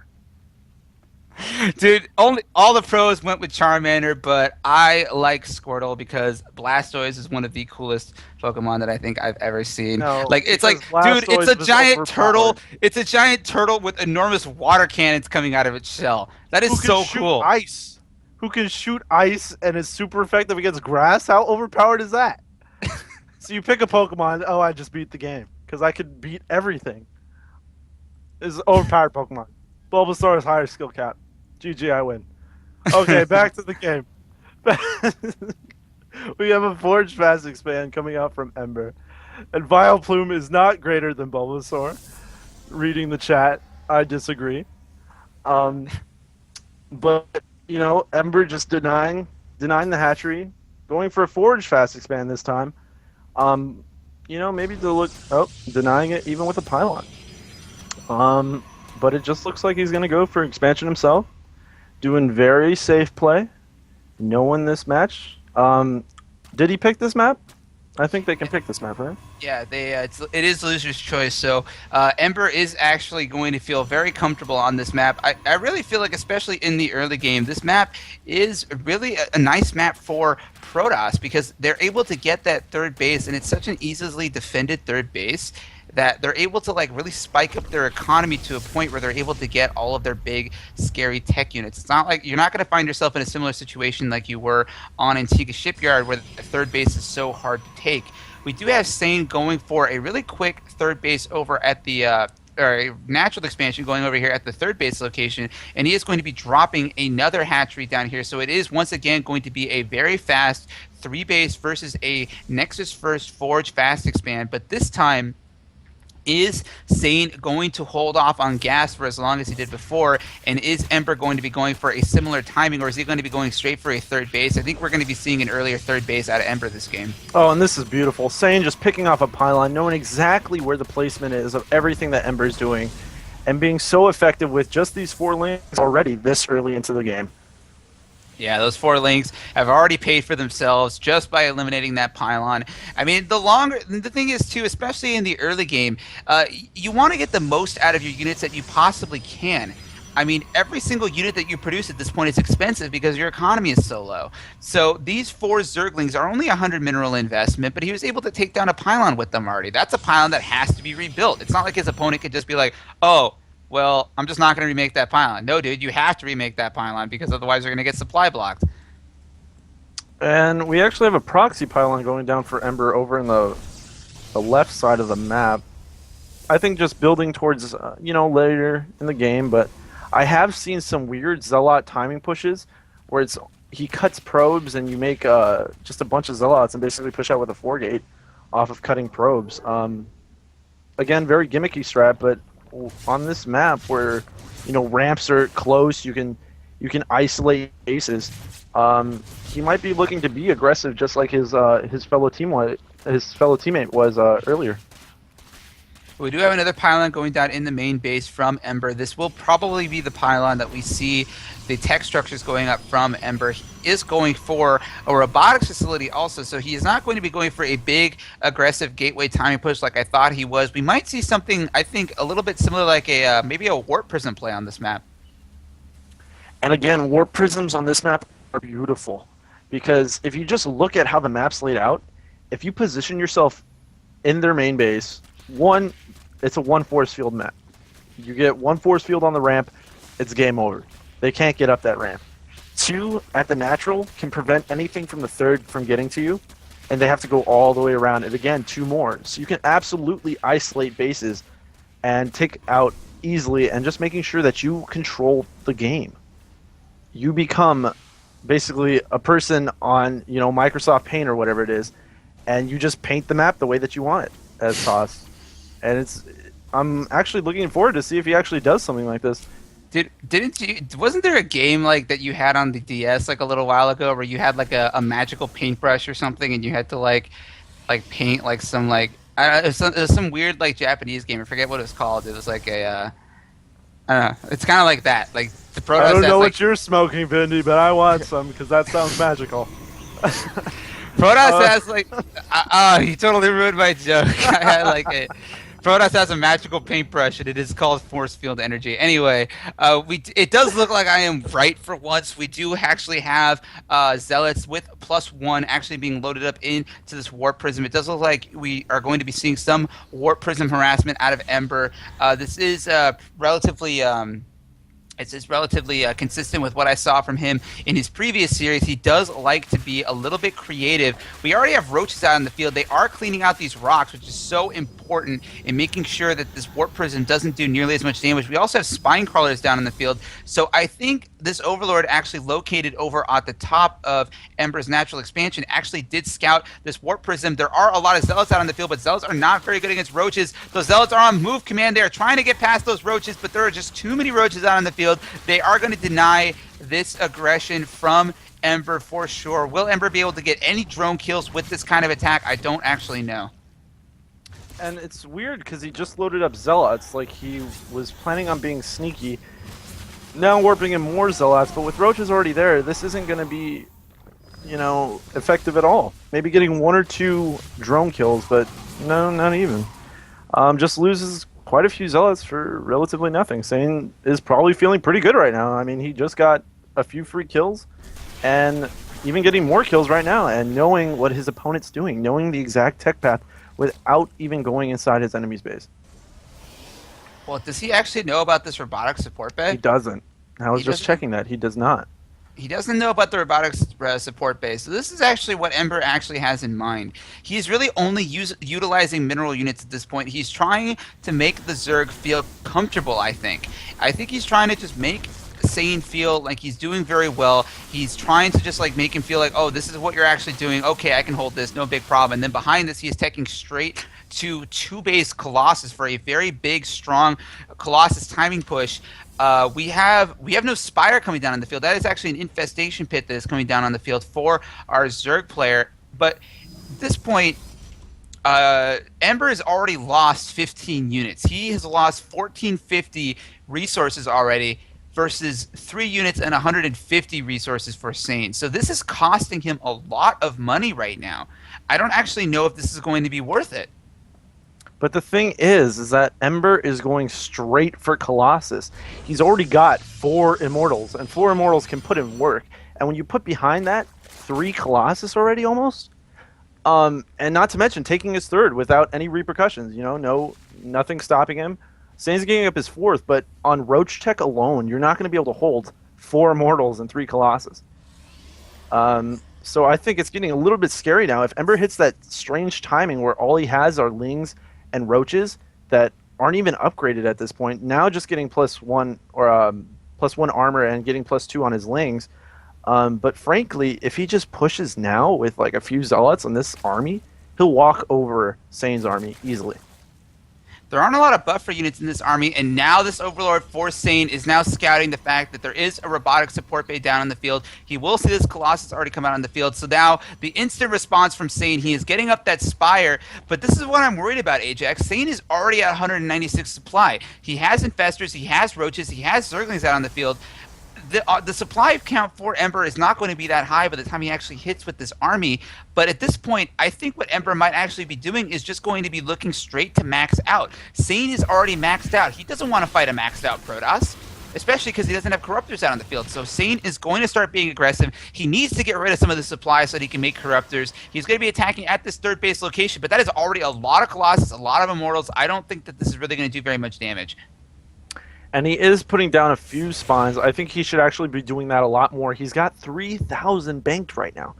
Not too much gas, but a lot of minerals. And if he just throws down a bunch of spines right now, he can feel completely safe. And now even moving into the natural, getting denied instantly once he sees that, maybe poking back a little bit more, but he doesn't want to lose a good portion of this army because, frankly, this is all he has. If he doesn't win with this or do decent damage with that, he's going to lose the game. And right now, looking at the harvester count, he's extremely oversaturated. He's got 92 drones. At most, at this point, he needs 75. So he can just drop down a bunch of spine crawlers and be completely safe, and then increase his army supply by so much more. And I feel like he was trying to free up supply. He is now making 9 Corruptors out on the field at the moment, and that is actually 5 Colossus out on the field. No, 6 Colossus out on the field for Ember already. So I don't actually know if 9 Corruptors is going to be enough. Sane is taking additional bases behind this to alleviate some of that saturation issue that you were just talking about. We do have a Warp Prism up here at the 3rd base location of Sane, but that will, of course, be denied. And this army for Ember is actually getting ridiculous. It is there are 6 Colossus, 18 Stalkers, 6 Immortals, and a Sentry in that army. That is an enormous Protoss death ball. That will be able to just rip through Roach Tech. Roaches are completely useless against an army like that. Like, if these Roaches actually engage this army right now, they're going to get shredded. But I think that's what Sane needs to do right now. He needs to free up some of this supply. He has so much supply tied up in those Roaches right now, and those Roaches are going to be completely useless against this army. Here it goes, but a Colossus does get sniped immediately. A second Colossus does go down. Sane is trying to whittle down that Colossus count. A 3rd Colossus does look like it will go down. 3rd Colossus does go down. A 4th Colossus does go down. So this actually went really, really well for Sane. Sane is just trying to get down that Colossus count, and actually the control from Ember was not all that great. He needed to protect those Colossus, but here comes the counterattack with 52 Zerglings and 29 Roaches. Might be enough to actually hold this attack off. 29 Roaches on the way. We'll definitely be able to clean up this army, I think. The 4 Immortals are still alive, but he lost all the Colossi. And that is so important because the Colossi not only do a bunch of damage, but against all these Lings, they clear that up so fast. And with these Lings just surrounding, plus the fungal, you're going to get so many Stalkers dying for virtually nothing. And now moving into the 4th base, you're going to get surrounded. Oh, and this is going to be dirty. Oh, he's just getting good positioning, moving in, capturing so many Stalkers, blinking back a little late, losing. And the Immortals are in front. Those Immortals are taking so much damage from the fungal growth and those Zerglings. There are not enough units actually up here for Ember to actually defend against this enormous Roach count. And actually, I think that Ember just waited too long. I think that he just allowed his opponent to build up the exact unit composition that he needed to take that down. And then finally, the upgrades. Ember has no armor upgrades right now. Those Colossus went down so quickly to those Corruptors, and without Colossus, how is Ember going to be able to hold off this very strong timing push coming up from Sane? There is a lot of Corruptors, a lot of Roaches in that army, and Sane's economy is just getting enormous behind this. And now he's just pushing up into the front, knowing he's got this game unlocked. If he just sticks with this aggression, if he kills the Cyber Core, I think that's what he should be going for to prevent any more Stalkers, but he's just instead going straight for the units, straight for really whatever he wants at this point, rallying down more units, tons of Lings on the way, getting 3-3 as well. I feel like Sane's so comfortable at this point. He just feels that he's got this game in the bag. That Cybernetics core does go down. There are no more Stalkers, no more Sentries going to be able to produce from those Warp Gates. There's really only Zealots that are going to be produced from those Warp Gates. And actually, there's only 5 Warp Gates left. I don't really think Ember has the production. That Robotics facility is now going down. There is an Immortal being produced from there. That Immortal will not be able to enter the battle. There's really just Zealots that can be warped in at this point. And there is just a non-stop supply of army coming across the map from Sane. This is going to be once again the same sort of thing you saw in the last game. GG calls Ember. This game is done. Metagaming is up 3-1 over Team Monomaniac Esports. And Sane, man, just bringing his team back the wins, bringing him back the W's, doing very well, very solid play, so comfortable. You can just feel this nerd's like Gosu-ness in the zone right now. He just feels the game out, knows exactly what to do, and knows exactly when to do it. I'm sorry, I just bungled that right there, guys. Sorry to cut you off there, Ajax. It's actually Monomaniac Esports up 3-1 right now over Team Metagaming, I think. I really need clan tags in front of me. This is just not – I'm not doing so well with the team names today. But that is still, though, Sane. Sane is just being so – unbelievably efficient today with all of his units. This guy is in rank 1 Masters. How is this guy not GM with such a high level of play coming from this guy? Absolutely. And even on maps where Zerg are, frankly, very uncomfortable. I know I hate in Doom Valley. I will never play on that map. Even as Terran, because I off-race as Terran, I would never play on that map. but he played it beautifully. He knew exactly what he was doing. It seems like he's played, a bunch of games just to get this feel of comfortableness on all across the board, and just delivering it every single game. Definitely. Sane looks like such a strong player right now. He is bringing his team within one win of advancing to the next series. Team Metagaming is in a really tough spot. They are on their last player. Whoever they choose needs to knock down Sane and the 2 players that come after him. I hope they have an ace in the hole, man, because this is a pretty tough spot, and Sane just looks like such a difficult opponent. Absolutely. And, I wouldn't put it past him to have an ace in the hole. Every team's got that, player that's just like, put me in last. I know I can handle it if we need me. And I'm hoping that they have that. I'm hoping that they have that player that's that confident that can go up against Sane after watching 3 of his teammates, or 4 of it, no, 3, right? 3 of his teammates lose, and now coming in and just be that confident. So I think we're going to have a really good next matchup. Well, Sane is also riding that wave of momentum. He has so much of that confidence that we were just talking about, which is so important in this game. Will he be able to take down that all kill for his team, or will we actually have this series go up 3-2? We'll have to find out in just a little while. Obviously, Team Metagaming needs some time to decide who is going to be going out next, because this decision is going to be so important for them. So while we have a moment, once again, guys, I am Vindicare, and with me is IP's Ajax. Ajax is a regular streamer. He streams all the time. He streams team games. He streams 1v1 on the Korean ladder. He streams even some League of Legends at times. Like, this guy streams all the time. Where can people find you, Ajax? They can find me at twitch.tv/Ajax31. I'm in the chat with you guys. I'm going to say a quick hello so that everybody sees me. And basically, guys, I try to deliver what we're casting right now, which is high-level play. And sometimes I get cheesed out of it, but, that's ooh! No, I'm playing. That's what you get for playing on ladder today. You get a lot of people that are very aggressive, a lot of different strategies, across the board. And you also play on the Korean ladder too, so you're more than used to that sort of thing, aren't you? Oh man, there's some dirty players out there.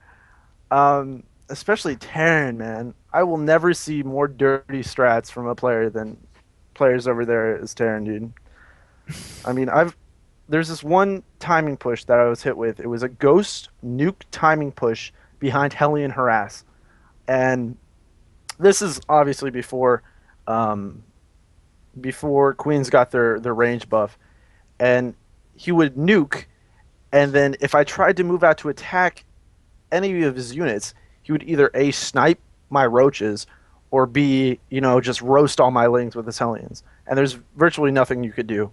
And it was amazing to withhold. At the same time, it was just unbelievably frustrating. So if you guys would like to see a lot more of those adventures coming from the Korean ladder, check out Ajax's stream. I am KT Vindicare. I do my own solo stream also for casting, as well as a YouTube channel. You can find me. All you got to do is Google KT Vindicare into Google. You will find more of my stuff. I have some of Ajax's games actually cast already. I'm always pestering to get to him to give me new ones. If you guys don't know, me and him are actually brothers, so we communicate a lot. It's actually great to have a really high-level StarCraft player in my family. It really it's such a convenient thing to have. I mean, Day 9 talks about it all the time about having a StarCraft family. So he's totally right about that, and I'm totally thankful for that. But I think we are going to be going to a quick commercial break for just a few seconds. We will be having the very decisive Game 5 coming up here for the series between Monomaniac Esports, formerly EVG, against Team Metagaming. Will Sane be taken down finally, or will he succeed in getting that all kill for his team? Find out just after this. This is the ISTL. Have a good one, guys. We'll be right back.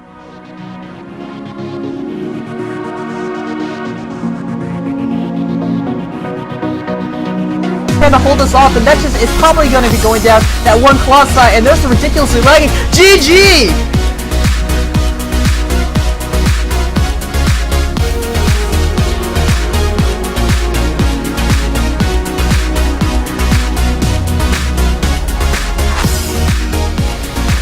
Nice. Down to the big one. And the Vikings are going to Colossi are probably going to go down.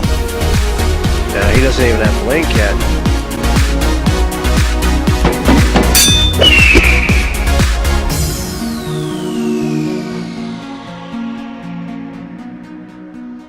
Welcome back, guys. We are about to get into the very decisive Game 5. It is going to be a Zerg versus Zerg on the MLG Shakuras Plateau version. We are going to be seeing Reap from Team Metagaming. He is the ace in the hole. Will he be able to take down the beast that is Sane? We have not seen him in a Zerg versus Zerg just yet. So we are going to be getting into this game. Both the players are ready. We are just removing the remainder of the observers. So we are going to be getting the countdown going in just a moment. I'm excited for this, Ajax. CVZs on Shakuras Plateau can get extremely crazy with all the fungals, with brood lords, with positioning. This is one of those maps where banelings aren't always chosen, but I'm looking forward to a later game ZVZ.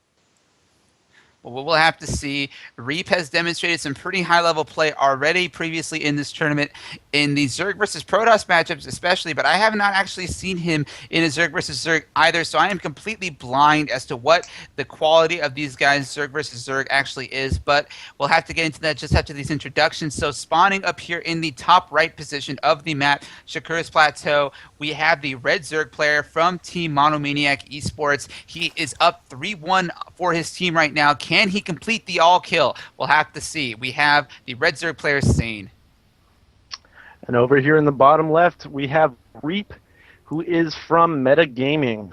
Let's see if he can reap what he can sow. Huh? That was good, huh? That was horrible. That was horrible.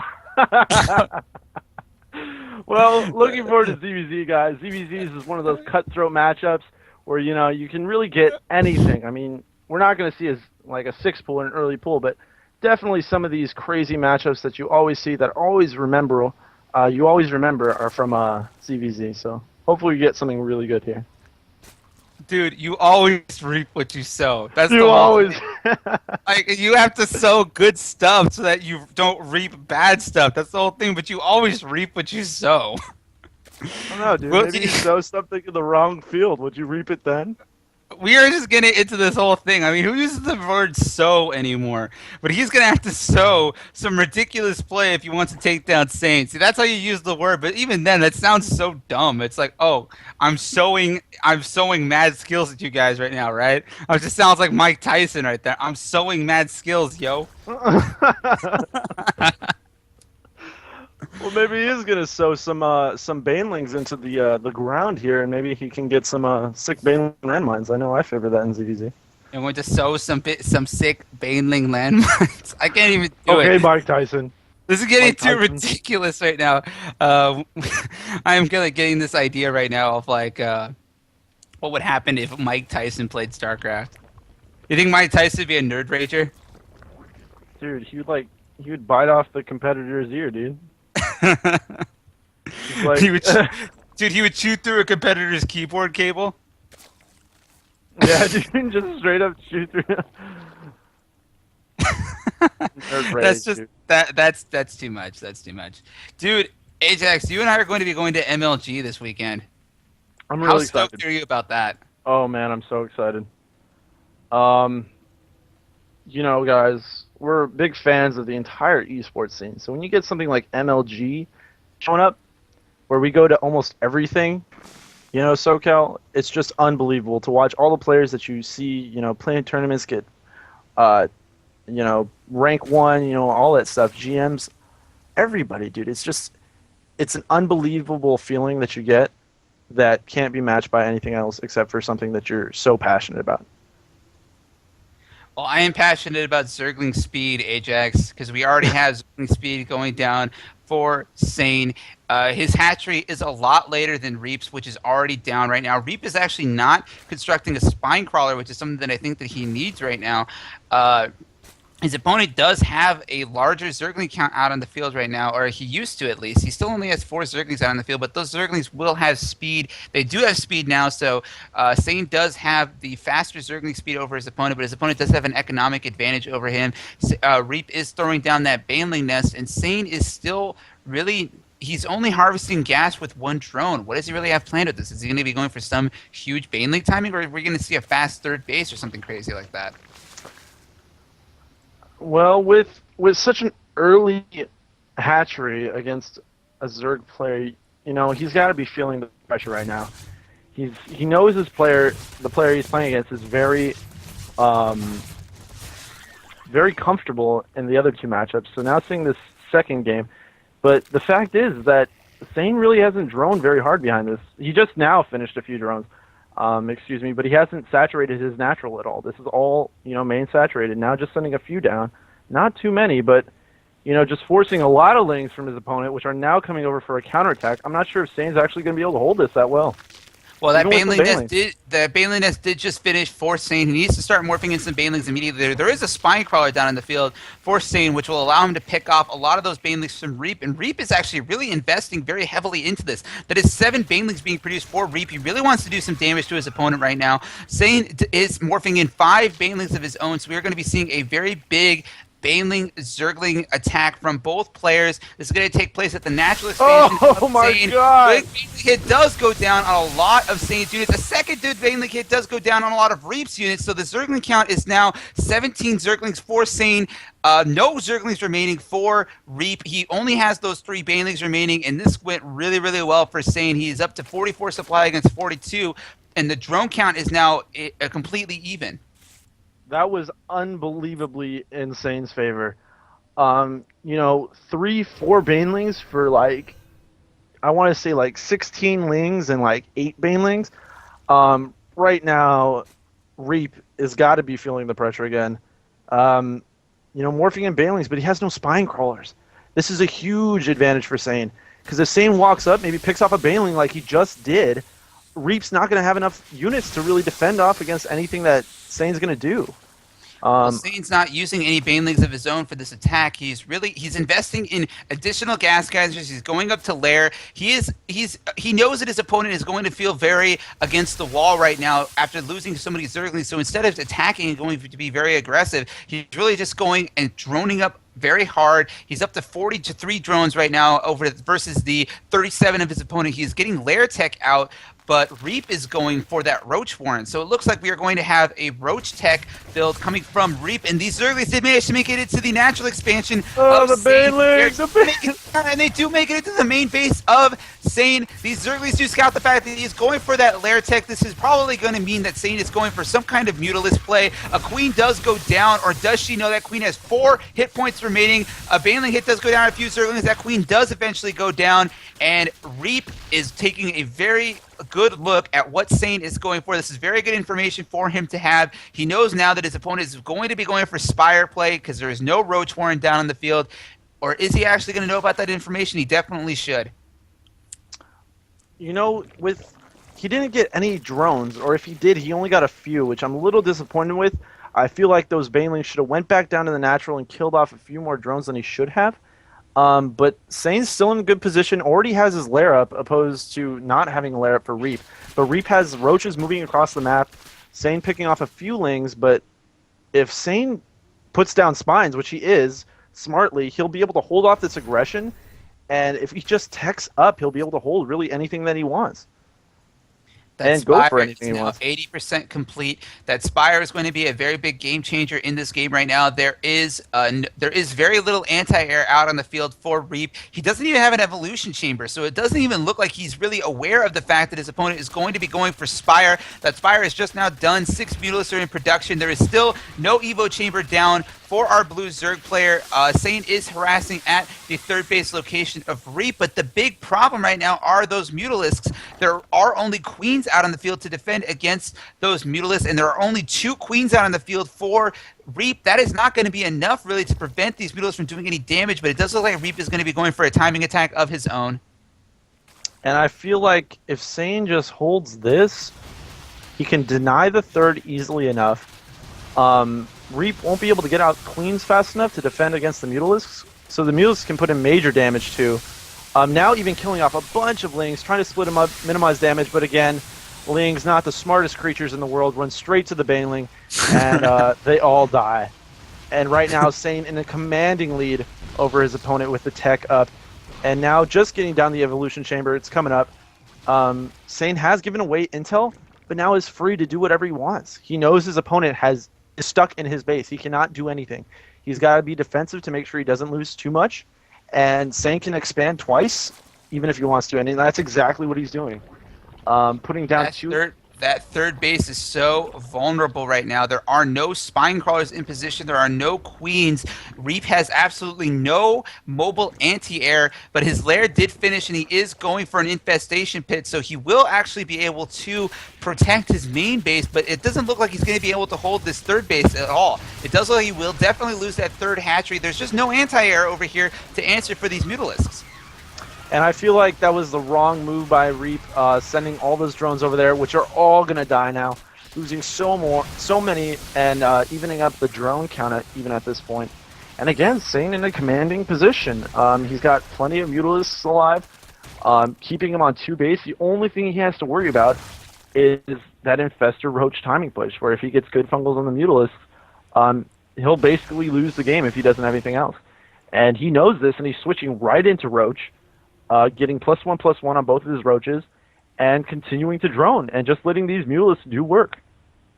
Once again, Sane is actually not making the same mistake that a lot of Zerg players make. He is not overcommitting to these Mutalisks. Now, these Mutalisks have done their job.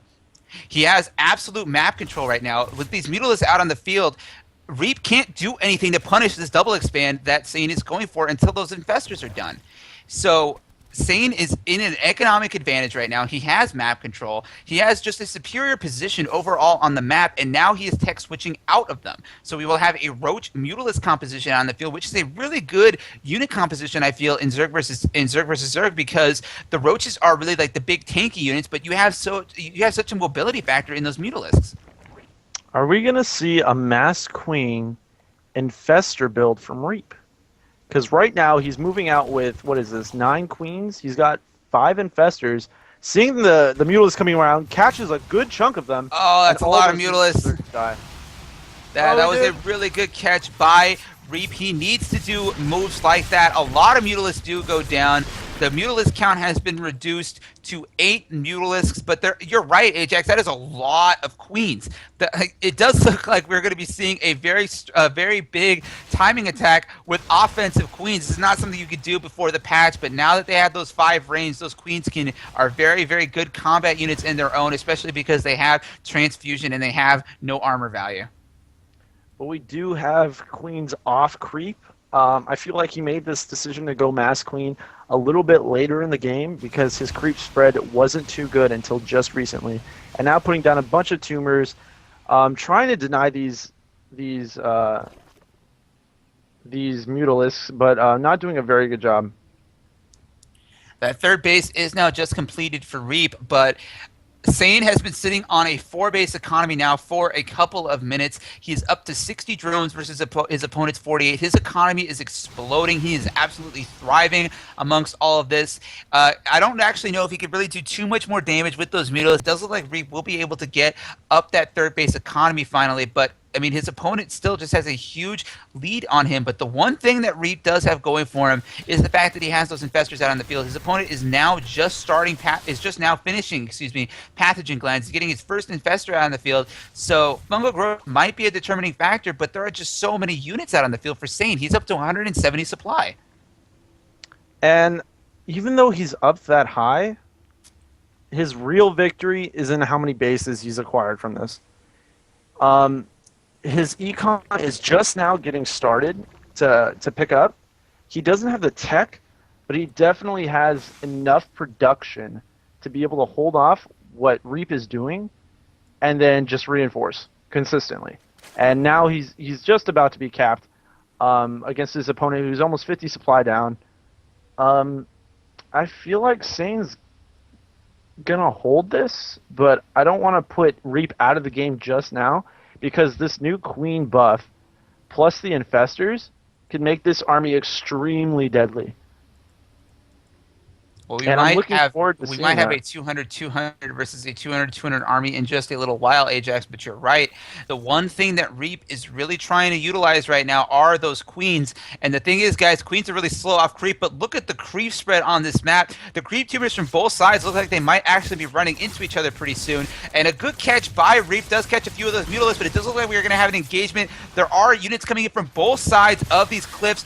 From Sane, he will have the superior concave, but it's not really the concave right now that it's really important so much as it is those queens and what those queens are actually able to do. Fungal growths are going down all over Reap's army. He does have a supply advantage over his opponent, and actually those queens are doing work. This is really going in Reap's favor right now. He does have the superior infestor count, and look at those queens. Those queens are doing so well for Reap right now. They put in so many heals, so much damage. Unbelievable play right now. Just pushing back the army, but then again, he has 4 bases. Can he reinforce this and make this work? He didn't get that many good fungals on the army, and even with how many queens he has right now, he can transfuse up this entire Roach army and make it brand new, basically. He is, or he's not anymore, but he was ahead on upgrades. Now just evening it up. Now behind, actually, with 2-0 against 2-2. This is almost like I am watching mech from a Zerg player with these queens. Fungal growths do go down on a lot of roaches. Those queens were not in position to be able to heal through a lot of those, but look at all of those transfusions. Reap is utilizing queens geniusly right here. He is countering the fungal growths of Sane with all those transfusions. Those roaches are totally fine. There are so many roaches out in the field being so cost effective. He will get this third base for sure, but how long will he be able to hold this army off? He is running out of queen energy with all of those queens right now. Oh, he is beautiful establishing transfuse. another economy behind that, and now it is looking like it is evening up a little bit here.